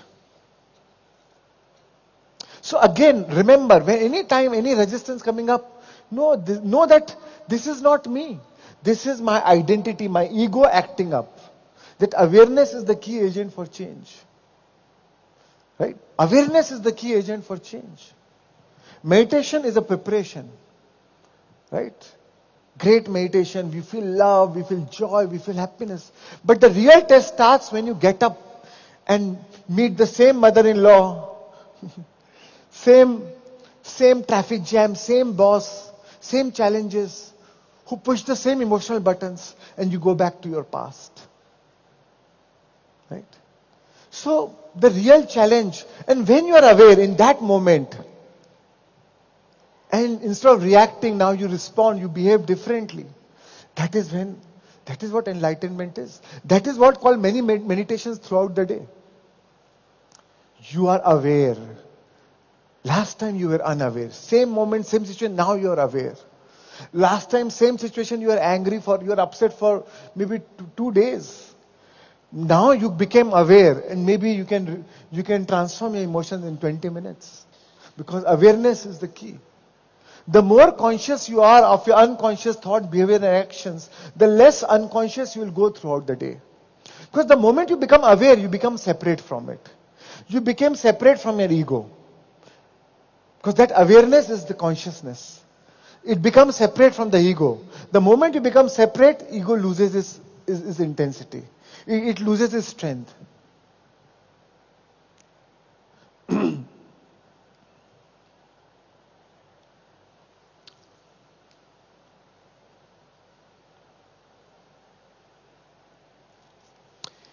Grievance, resentment when carried for a long time is a grievance, right?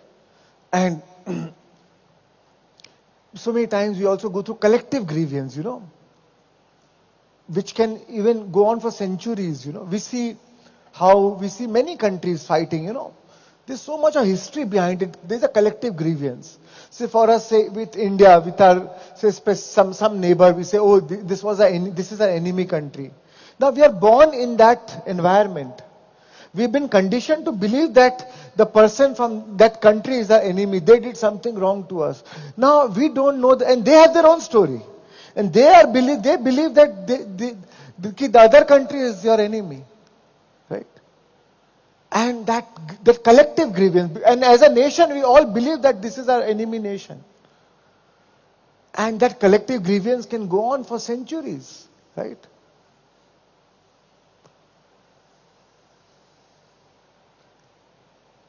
So again, that is the ego, where you identify because you feel this is my country, and this is the story of this country. So you make it your story. But who is harboring anger? You, in your heart, in your body. So that is changing your vibration. And that is, whatever is your vibration, that is what you will attract into the universe. That is what you are broadcasting to the universe. That this is what I am worthy of receiving. So there are no justified resentments. There are no justified resentments. No matter what it is, whether it is about the country, whether it is for your religion, or for your tribe, or whatever it is, right?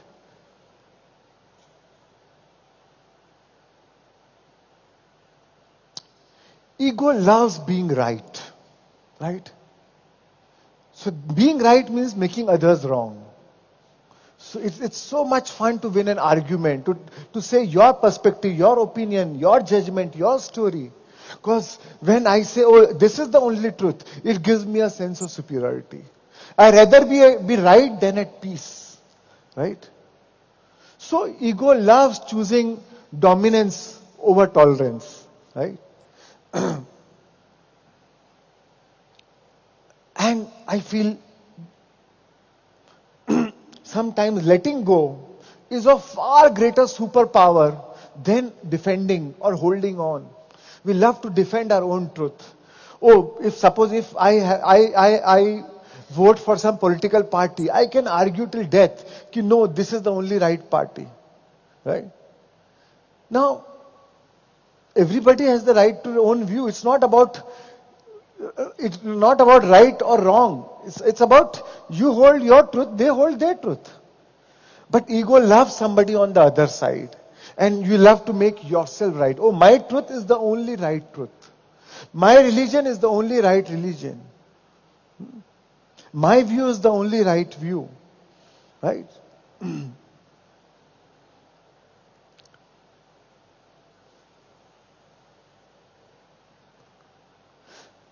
So,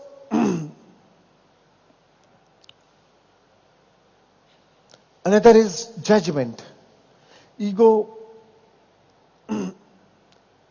loves to judge others. Right? Ego loves to form opinions. J.D. Krishnamurti said that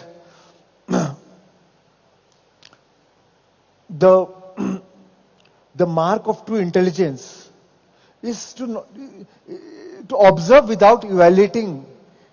To observe without evaluation is a mark of true intelligence.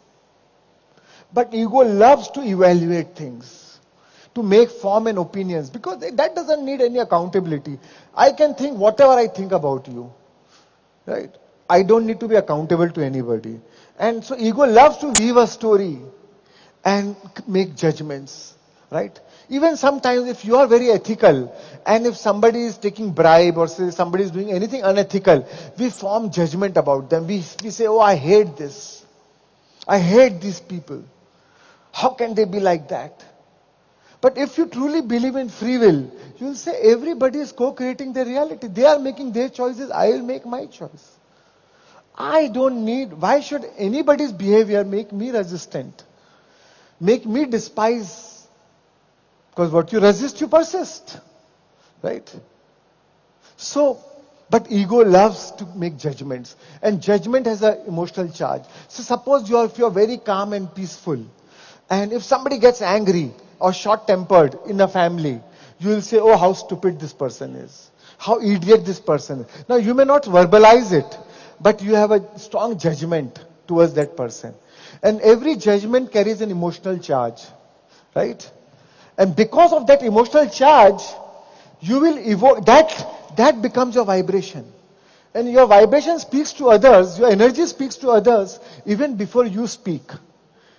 Right? Suppose I have if I believe, oh, my wife is very short-tempered.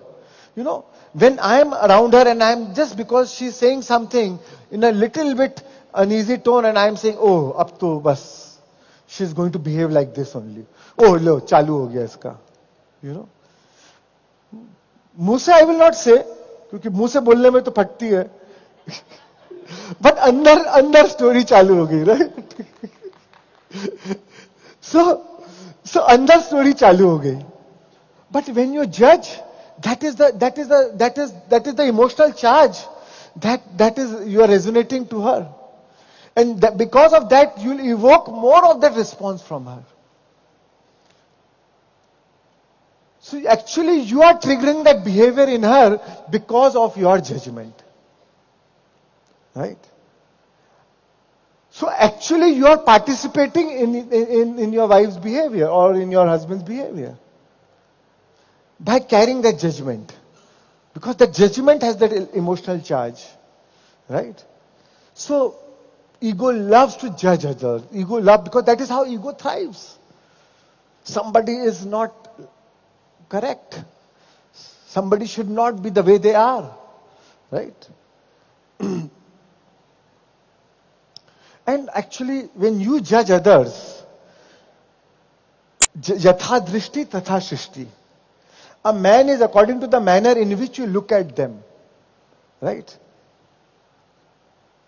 When you focus on the goodness of others, you evoke more of the goodness from them. And then you tune into your own goodness.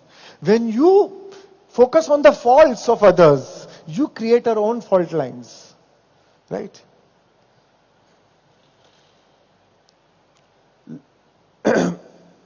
Rumi said, if you're looking for a friend who is faultless, you will be friendless. Right? So, everybody has nobody is perfect. We're all work in progress. But when you judge others, judgment creates resistance. Right?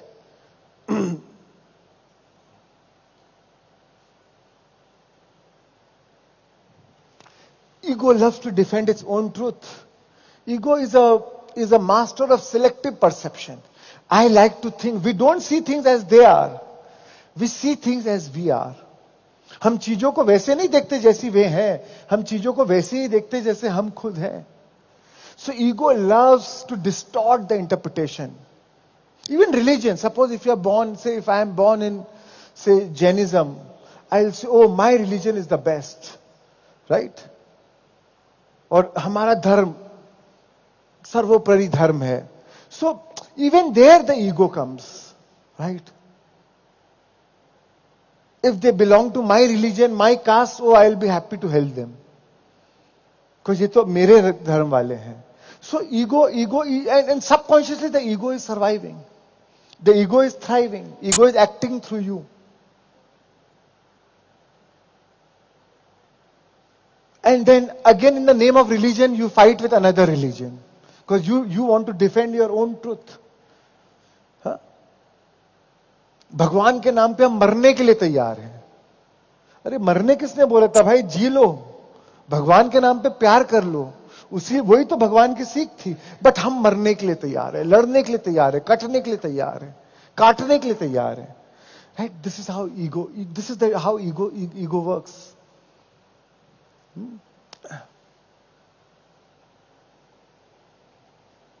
And actually भगवान के हम भूल जाते हैं कि हम स्वयं भगवान है. Because ego also makes us believe that God is outside of us.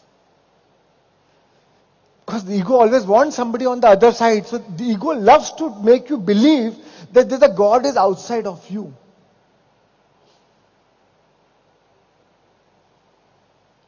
That's why it's easy for us to believe in God than to believe that we are gods. But you know, one day, a man and a God met somewhere. And both exclaimed, "My God."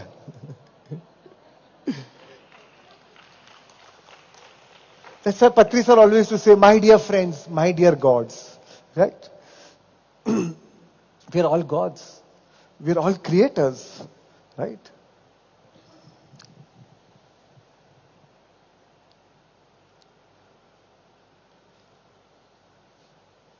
Collective ego, far more dangerous than the individual ego.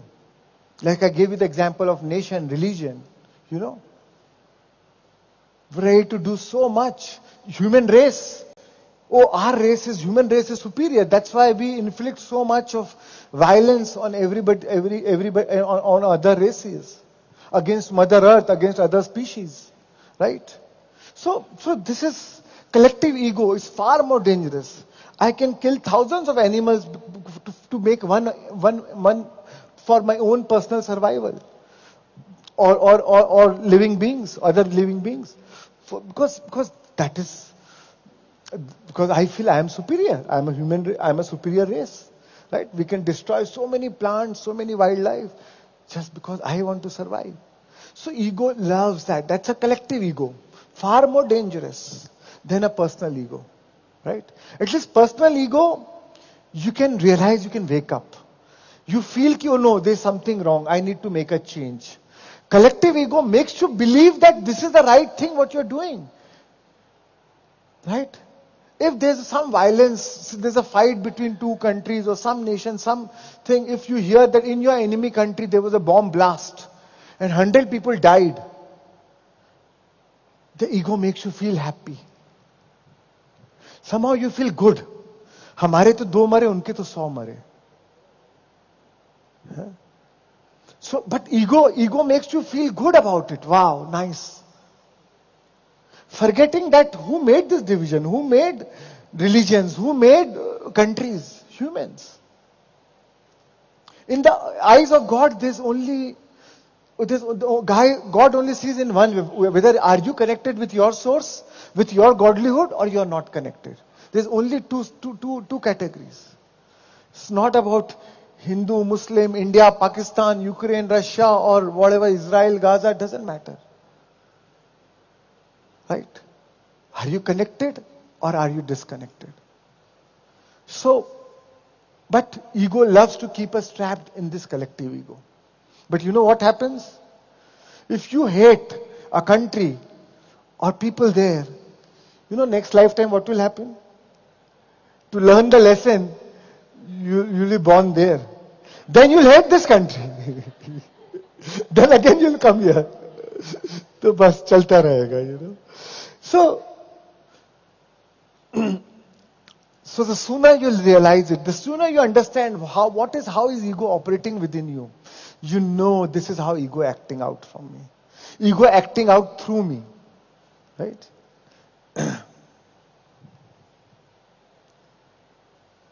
War. And it is a collective ego. Our politicians understand it very well. So they know how to use your collective ego for their advantage. Right? धर्म के नाम पे एक करना easy है. Progress के नाम पे बहुत डिफिकल्ट है, बट धर्म के नाम पे कोई एक ऐसा मुद्दा बना लो जो which you polarises the crowd one against another, then it is easy to collect vote. Right? Because they know how to tap that ego part in us. And we get fooled. Right? War, ego loves to always have a conflict in our life. So it's a mindset. Ego loves conflicts. Because it loves to be in a resistant mode. So it loves conflict. Even for a virtue, you create a conflict, you know. But what you fight, you strengthen. What you resist, persist. You say, oh, even if you say war against poverty, war against drugs, war against crime, war against terrorism, war against cancer, and so on and so forth. But the moment you say war against, what you're doing is there's a resistance. There's an anger. There's a judgment. There's a negative emotional charge around it. That's why we are not able to solve the problem. During the Vietnam War, somebody asked Mother Teresa that we are taking a march. It is a march against war in Vietnam. So we would like you to lead the march. He said, sorry, I cannot lead it. But if you change the name to March for Peace, then I will lead it. Right?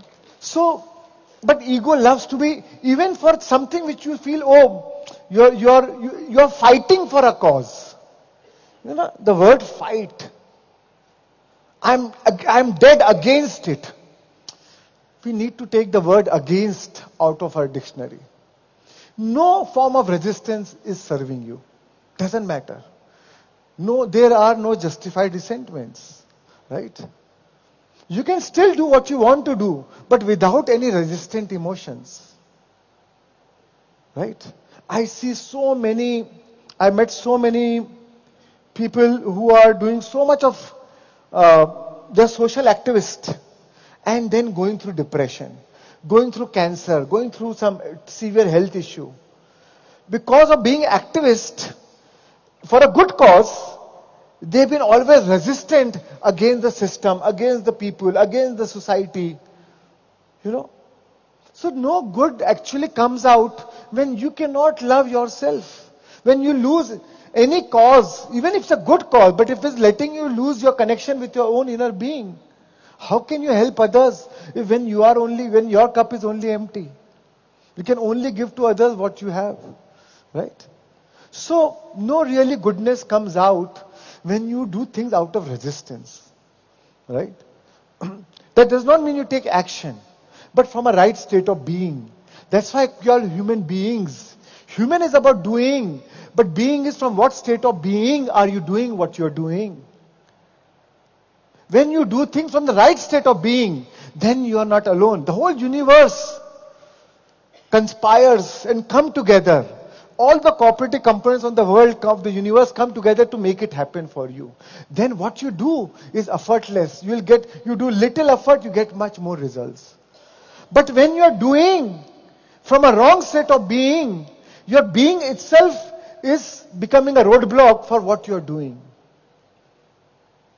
Because the vibration of doing and the vibration of being is in opposite direction. And you create more through vibration than through action. So first important thing is from what state of being are we doing what we are doing. And ego loves to keep us trapped in the resistant state of being. To be in a victim consciousness or a superior consciousness or a perpetrator, you know, or an interrogator, different things, you know.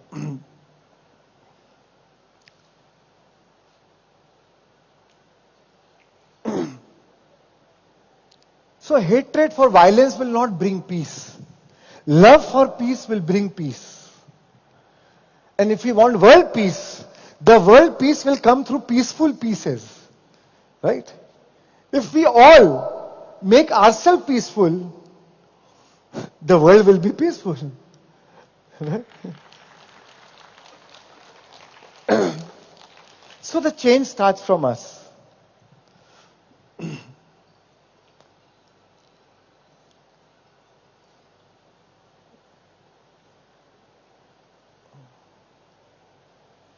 Ego loves drama. Ego loves to justify, attack, blame, defend. You know, you rather be right than at peace. Ego loves to create drama where there existed nothing but peace. You know, हम देखते हैं ना कई लोग बात का बतंगड़ बना देते हैं, राई का पहाड़ बना देते हैं, है ना, छोटी सी बात but इतना बड़ा drama. Because ego loves it. Ego thrives on it. Right? But what is important is to practice acceptance, allowance. Ego makes everything very serious, very heavy. आओ एक serious बात करनी है, you know.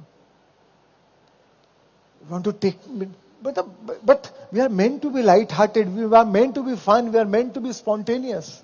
We are meant to be joyful. But ego loves to make you serious.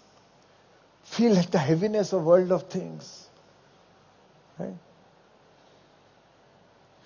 Then one thing the ego only survives is by wanting. Wanting keeps the ego alive. Right? The moment there is no want, ego will not exist. So wanting keeps the ego alive. You are never happy with whatever you have right now. So that means to become happy, you need to want something. Because when you get that, then I'll be happy. Right? When you are at home, oh, you want to travel, you want to go on a holiday. When you're traveling, you're missing home or you're missing your work. If you're in a relationship, you're uninvolved, you say, if you're in a relationship, then you want to become uninvolved. Oh my God, I can't handle this drama. Right? When you are single, you want a relationship. When you're married, now you want a girlfriend. When you're with children, you want to escape from them. When you're in office, you're missing your children. So ego always says, oh, the current thing is not good enough. You need to want something to be happy. Right? So, but actually peace is in non-possession. It's not about not having things, but not possessing it. Not identify. Possession comes when you identify with it. Oh, this is my thing. It's okay to enjoy the world of things, and not despise it. But the moment you say, oh, I am only the visitor on this planet. It may be there today, it may not be there tomorrow. You don't identify with it. Then that peace is not owning you. Your happiness is not dependent on it. Because now I find my source of happiness within me. My fountain of happiness is within me. Then I don't need to outsource. As long as you don't connect to your inner source, you will have no choice but to keep outsourcing. Because for some momentary you feel, oh, I'll be happy. So ego likes to keep you wanting, to keep you trapped in this want, you know.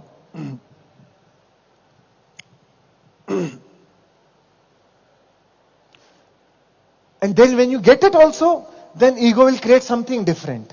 Oh, now if you get this, then you will be happy. Right? When you get a house, you will say, oh, now something else will shift. Oh, if my son gets admission in this college, then I will be happy. That happiness, you confuse pleasure for happiness. It's a very temporary dopamine rush, and the dopamine rush wears off, and again we are back in that same wanting mode. Oh, now if I get this, then I'll be happy. So actually we are always in a waiting room.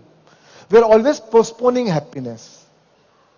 You know, a few years back I was in Amsterdam with my friends. In the hotel I was staying, next to the hotel there was a beautiful, lovely bar, and there was a board there. Free beer tomorrow. I told my friends, अरे कल यहाँ आएंगे यार, यहाँ beer free मिलेगी. Next day same board was there. So ego keeps you believe, oh, free happiness tomorrow. कल अच्छे दिन आने वाले हैं. है ना, अच्छे दिन आने वाले. Ego will always keep you like that. आने वाले, आने वाले, आने वाले. You keep postponing your happiness. But do you know that the experience always happens in the present moment? Even when that tomorrow comes and when you will experience it, you will only experience in the form of present moment. So that means the present moment is all you have. And that present moment, when you combine all those present moments together, you call it life. So our life is nothing but slices of present moment. So if you can't learn to be happy now, you will never be happy. Because that has become your relationship with the present moment. That's why ego always resists present moment. The only thing that ego never likes is the present moment. Because ego always feels that something is wrong in the present moment. Something is missing in the present moment. So either you are dwelling in your past, or you're imagining, or you are thinking of some future, some expectation, some projection. So ego keeps the wanting alive, right? Keshav, next slide. No, next. Yeah. Go back.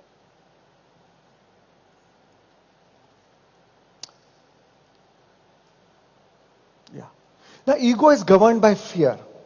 The root thing that governs ego is always fear, right? Fear of being nobody, fear of death, fear of non-existence, fear of money. Ego, that is the underlying thing that always keeps governing ego, you know.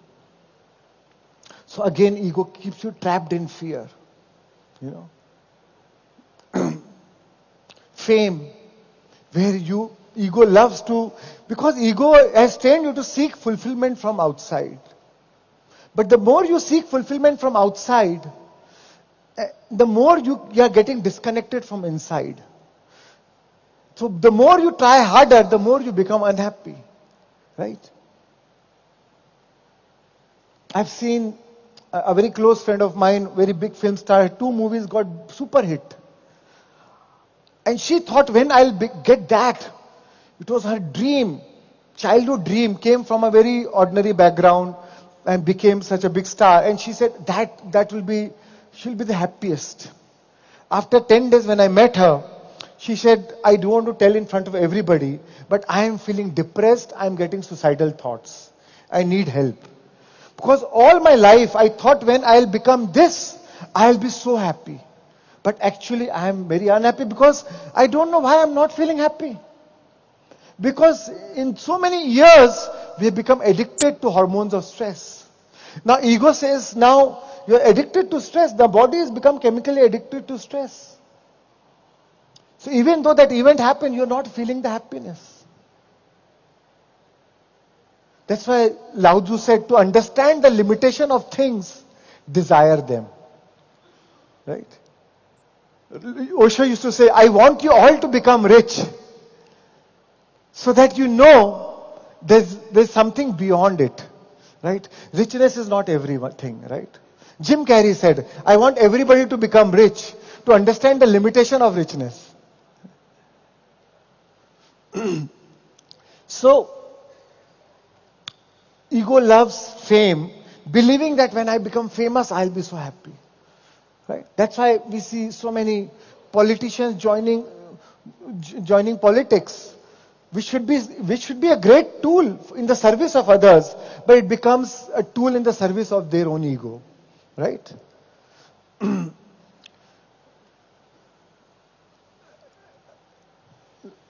Keshav, yeah.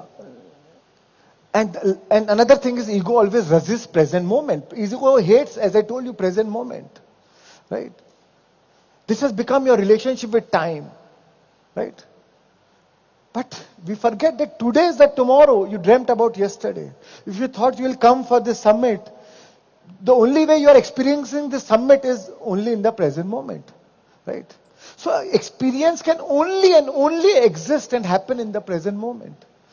And life is nothing beyond experiences. So that means life is nothing but present moment. So the power is always in the now. If you don't learn to be happy right now, you will run out of time. We try to see, when I shift this puzzle, when I fix this puzzle, when I rearrange the world of things, then I'll be happy. But no. So remember, this is how ego is working, to keep you resisting the present moment.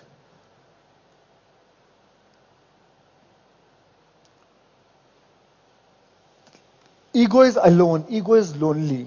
Ego feels very lonely. That's why egoic people always need people around them. They need some activity, some people. Solitude is a pleasure of being alone. Loneliness is a pain of being alone. Because they want somebody, because it is very shameful for them to find their, they feel very threatened when they are lonely. Because what if they have to face their shameful imperfections? Ego loves to keep you trapped. So if I am alone, oh, I need somebody to party. I need somebody to have a beer along with me, to have a dinner with me, or to take me out, or to do something, or work. That's why it's called workaholic, alcoholic, shopaholic. Some outside addiction. Something. Because inside we feel lonely. We said, oh, this will give me the dopamine rush. But it lasts for a short time.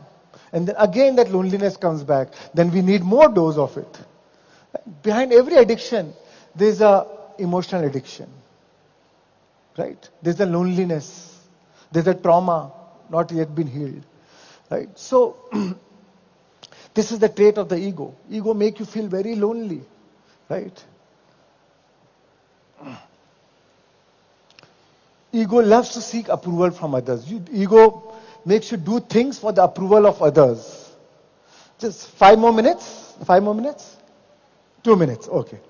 So ego loves to make you do things for the approval of others. Right? What are others thinking?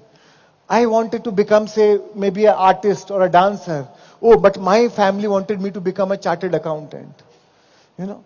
So I want to because I want to please my parents. Or ego loves to do things for the approval of others, to what is their constant attention. And now with Instagram and all social media, views, likes, that is how we define it.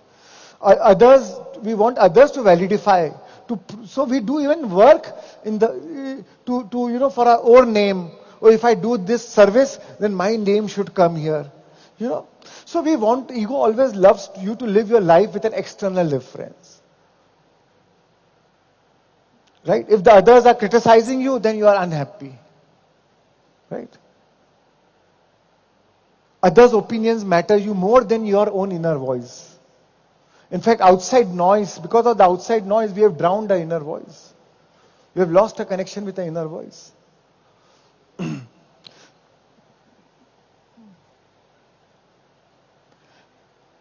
Ego loves to steal energy from others. In the family environment, somebody is a perpetrator, somebody is a victim, somebody is an aloof personality. You know, if you don't have any energy source, you will shout on your children. That's the most easy target. Make them feel what wrong they are doing, so that they feel threatened, they feel victim, and you steal energy. Or you draw sympathy from others. You behave like a victim. Oh, how something wrong is being done to you. So you steal energy from others. Because you don't have your own source. So you always keep the energy stealing drama. You're always stealing energy from people. Because we don't know to get from your own source.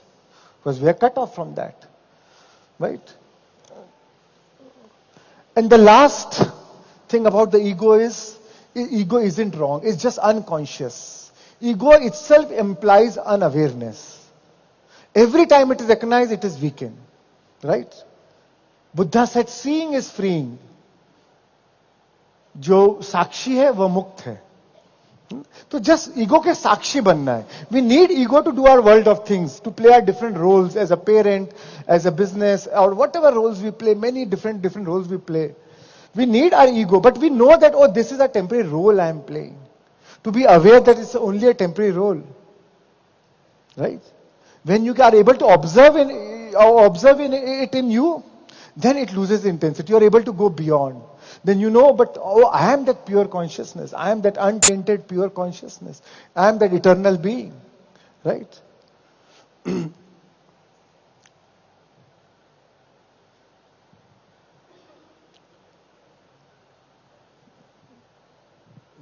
So, friends, Buddha said, lose your ego. That's why Buddha said, lose your ego like a loose fitting garment. We need ego to function in this day-to-day reality, in this statement, but it should be like a loose-fitting garment, you know. Don't stick to it. Don't make it seriousness. Don't deal with so much of seriousness. Don't make it your identity, right?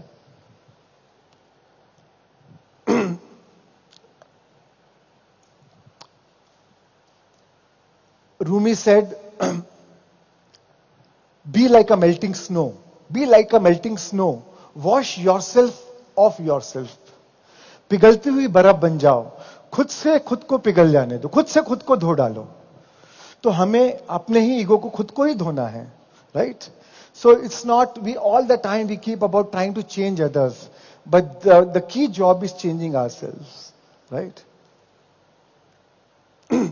So thank you so much. Thank you all for your time. Thank you for the gift of your time and attention. Thank you. Thank you, sir. Thank you so much for that amazing session and taking us through the layers and traits of ego so beautifully. And I hope all of us agree on all the points and we can work on these points through the hints given. So let's all give a huge round of applause for this amazing session. And let's felicitate sir. For felicitation, I would like to invite upon Tanas Irani ma'am to felicitate. Felicitation music, please. Thank you, sir, for giving your time and energy with us and sharing upon beautiful insights which will be very useful for our future. Come on, guys, let's give a huge round of applause. Yes, keep that energy coming in.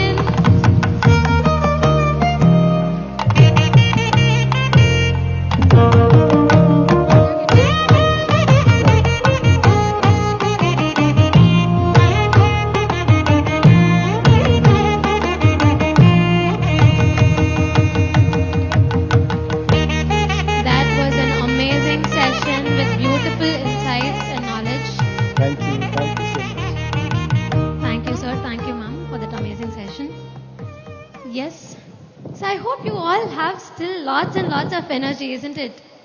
Yes? Yes? No? I feel the energy is low. Can I get a big yes? Yeah. Hello. Awesome. Okay. Awesome.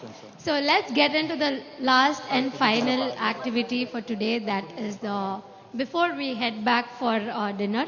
So that is the brain activity by Christine Page. So she is here to guide us through this beautiful activity and let us energize ourselves even more better. Are you all ready for this activity? Awesome. Let's give a huge round of applause and let's welcome Christine Page.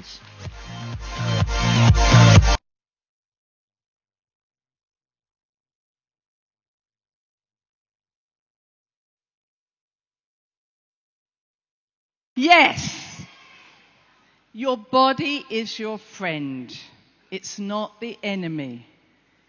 I just saw a baby outside.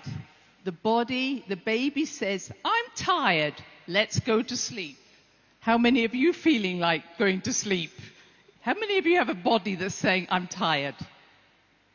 How many of you have got a body who says, I'm hungry? I need you to understand your body doesn't lie. It wants you to listen.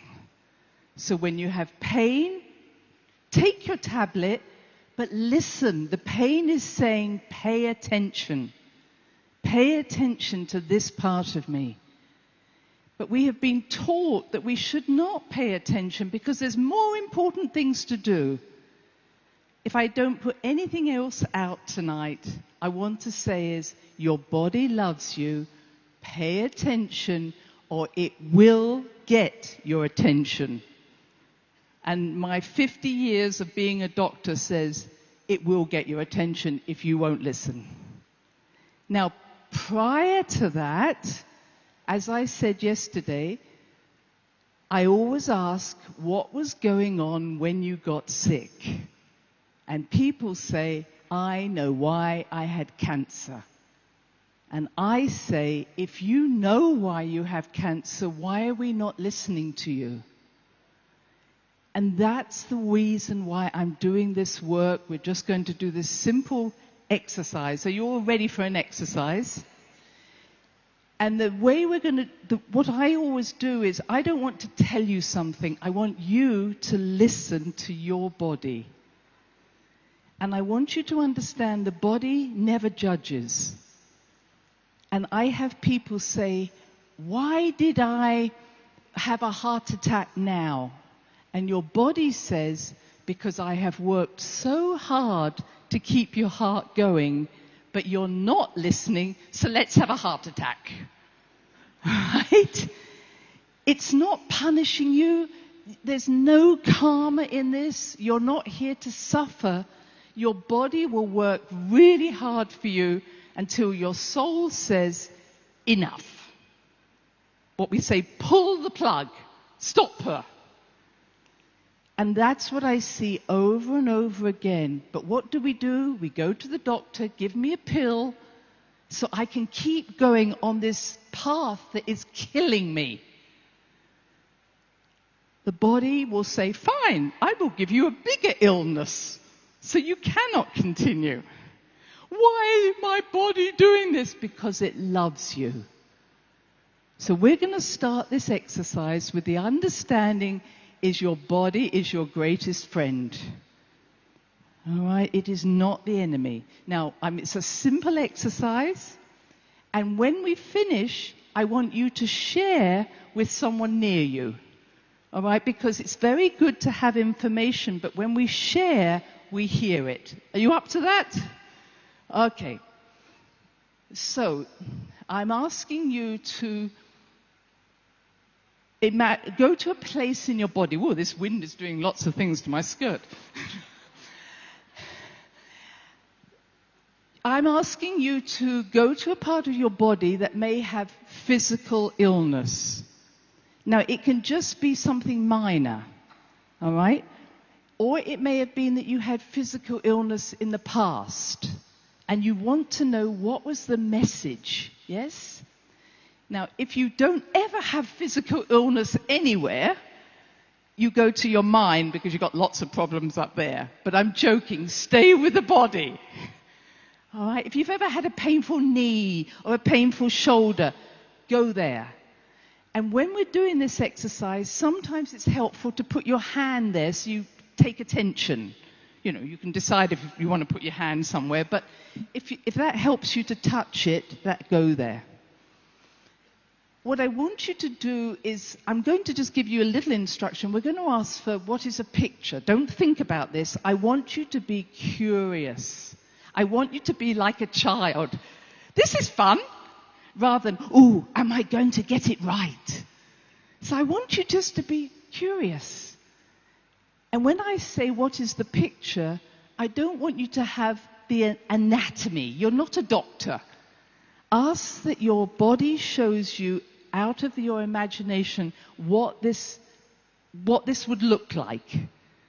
So sometimes I think if someone has, I think of someone who had pain in their shoulder, and the message they got was that they were pulling a truck. It felt like they were pulling, and they could see all this rope around them. All right, so that's what I want you to do, is to say, what would this look like as a picture? Does that make sense? So don't think, maybe I don't need to know what a shoulder looks like. Use your imagination. Then I'm going to ask you, what would the title be? Title means if you put the picture on the wall, what would you put underneath? And let the first thing be right. Don't judge it. Okay, don't say, I don't like that answer, what else? First thing always is right. And then I will go from there. But I want you to have fun. There is no right or wrong in this, folks. All right? It's good. All right. We'll get back to fun and the wind. All right. So the first thing I'm going to do is to get you in your body. All right? This is not a meditation you go out. So we are going to take a short breath in on the count of 3 and a long out breath right down to your toes. Okay, so if you do this with me, everybody to close their eyes, please. All right. Your brain needs to switch off. This is fun. Okay? So, in your own time, take a breath in on the count of 3, and then breathe out long and deep, sighing right down through your body. Send that breath right down into the ground. Feel yourself sitting on the floor or in your chair. And then repeat this 2 or 3 times more. Short in, long out. Feel yourself on the floor. Feel your back against a chair. Again, repeat.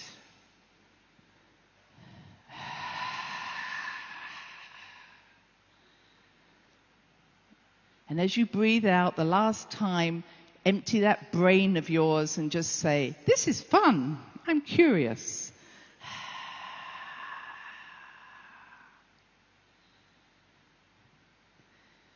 And now you're doing this beautifully.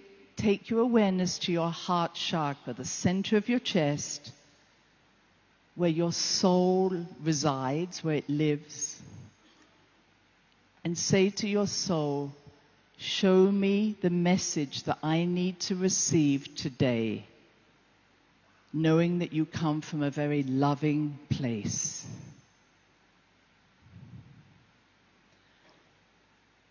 Very good, very good. Now, take your awareness to a part of your body that has had dis-ease, disease, illness, pain. Take your awareness to that part of your body. If it helps for you to put your hand on that part of the body, do that. Nobody's watching, so you can put your hand wherever you like. So your awareness is now on that part of your body. Now, ask your curious imagination, your childlike imagination, to show you a picture that represents this part of the body when it is not happy, when it is diseased. Let the first thought be the right one.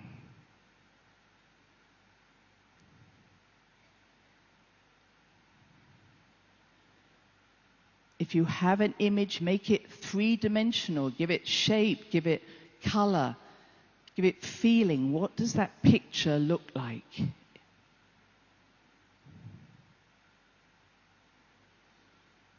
What does this part of the body look like when it is not in harmony?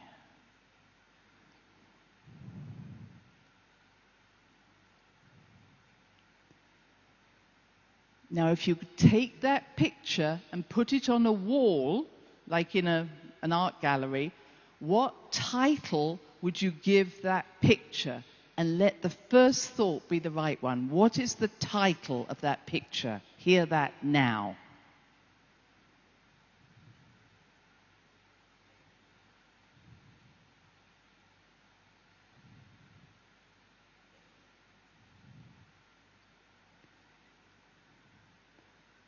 And if the picture could speak to you from a loving place, not a judgmental place, what is the body trying to ask you to do? Or what is the message of this disharmony? Hear the message now.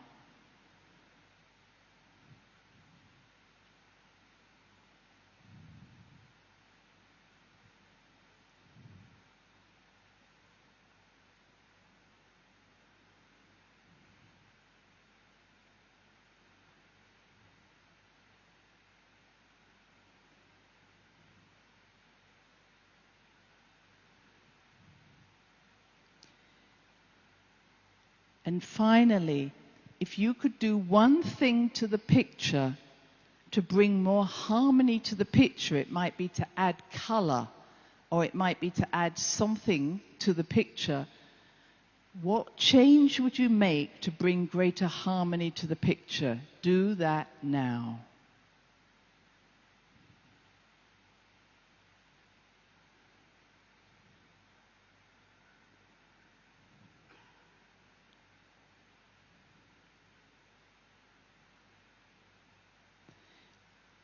And when you are happy with the picture you now have, slowly bring your awareness back to this room.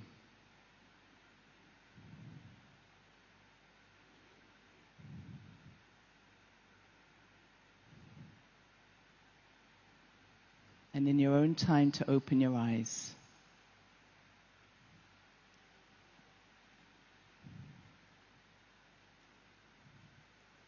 So just as you're coming back, I will give you two examples. They are ones I've heard, and then I want you to share with somebody else for maybe a few minutes, all right? I met a gentleman who was in a gang. You know, he was a very tough guy with a gang, but he had asthma. And so he couldn't show his weakness, so he would hide his inhaler so he wouldn't see anybody see it. When we saw this image, he had a wire fence all around his neck. And that's why he said, I have to be tough, I have to be able to take pain, but the pain is so great, I get the asthma, because he wasn't being himself. He had to be tough. So the image he got was cutting the fence, and then he turned it into chocolate, and he ate the chocolate. So by changing the image, he ate the chocolate, and his asthma wasn't a problem. So this is how we can change something and make ourselves better in that way.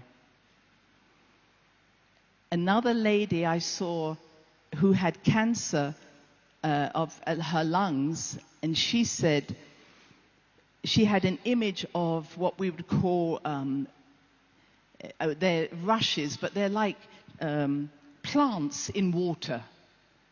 When she put the title up, the message was The Drowning Woman. And I said, why are you drowning? She said, everybody expects everything from me. I can't breathe.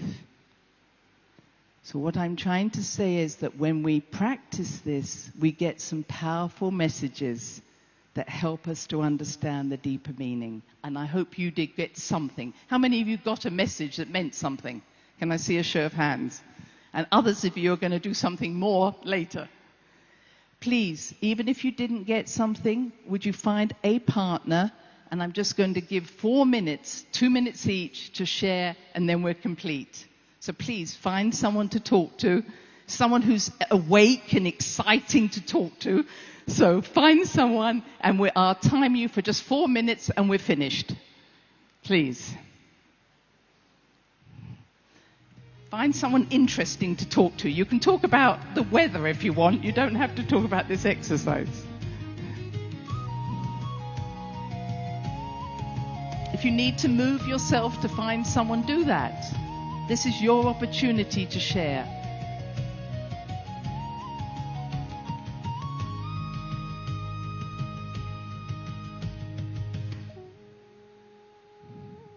Yes, we'll have a bit of music. That'd be nice. Thank you.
So now to be thanking your wonderful partner for being present with you, so you could share. I hope that this gives you some way of listening to your body. And it's a very simple message. It's not complicated. It just needs to say, listen, I love you. What is the most loving and wise thing you can do for me? And maybe the most wise and loving thing you can do now is go and have dinner. So your body is happy, then you can go to sleep and your body is even happier. So thank you very much and have a good evening.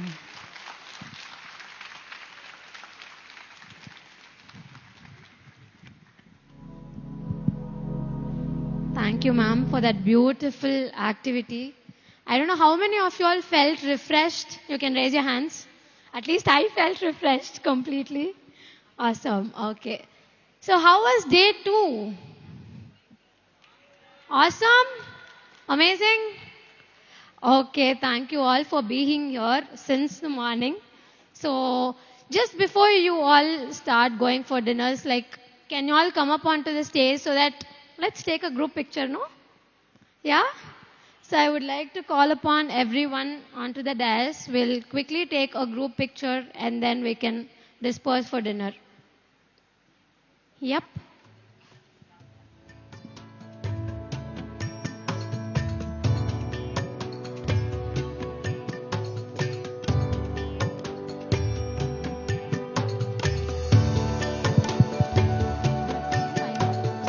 So, masters, few of them can form a lane here and few of them on the stage so that, everyone's face is clearly visible in the picture.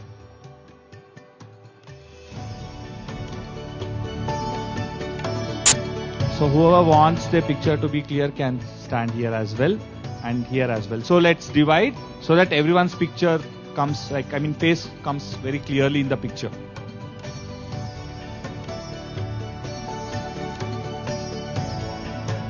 Please form a line. And if whoever are young, and if you can kneel, please kneel down in the front.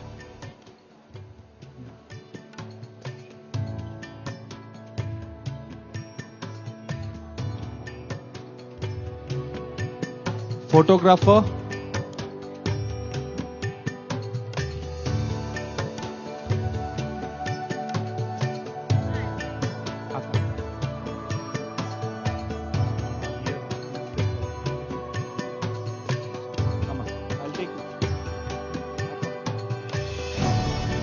Excuse me. So we have Paryaka in center. Yeah. So little space, if you don't mind, for Christine.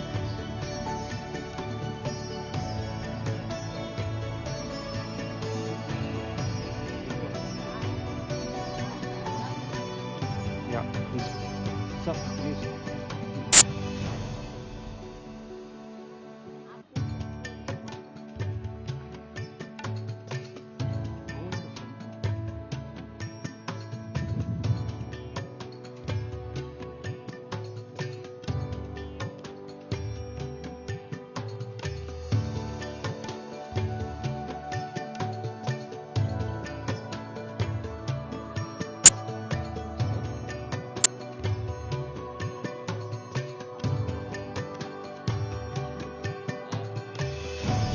If anyone are behind and short, please come to the corners or to the bottom so that even you can be part of a picture. People in the back can come down as well if you feel.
Yeah.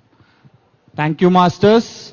So request everyone to please be back at 8 for some fun and engaging cultural activities. Please be back here by 8 p.m. Let's all have some fun with some engaging dance and cultural activities. Thank you, Masters.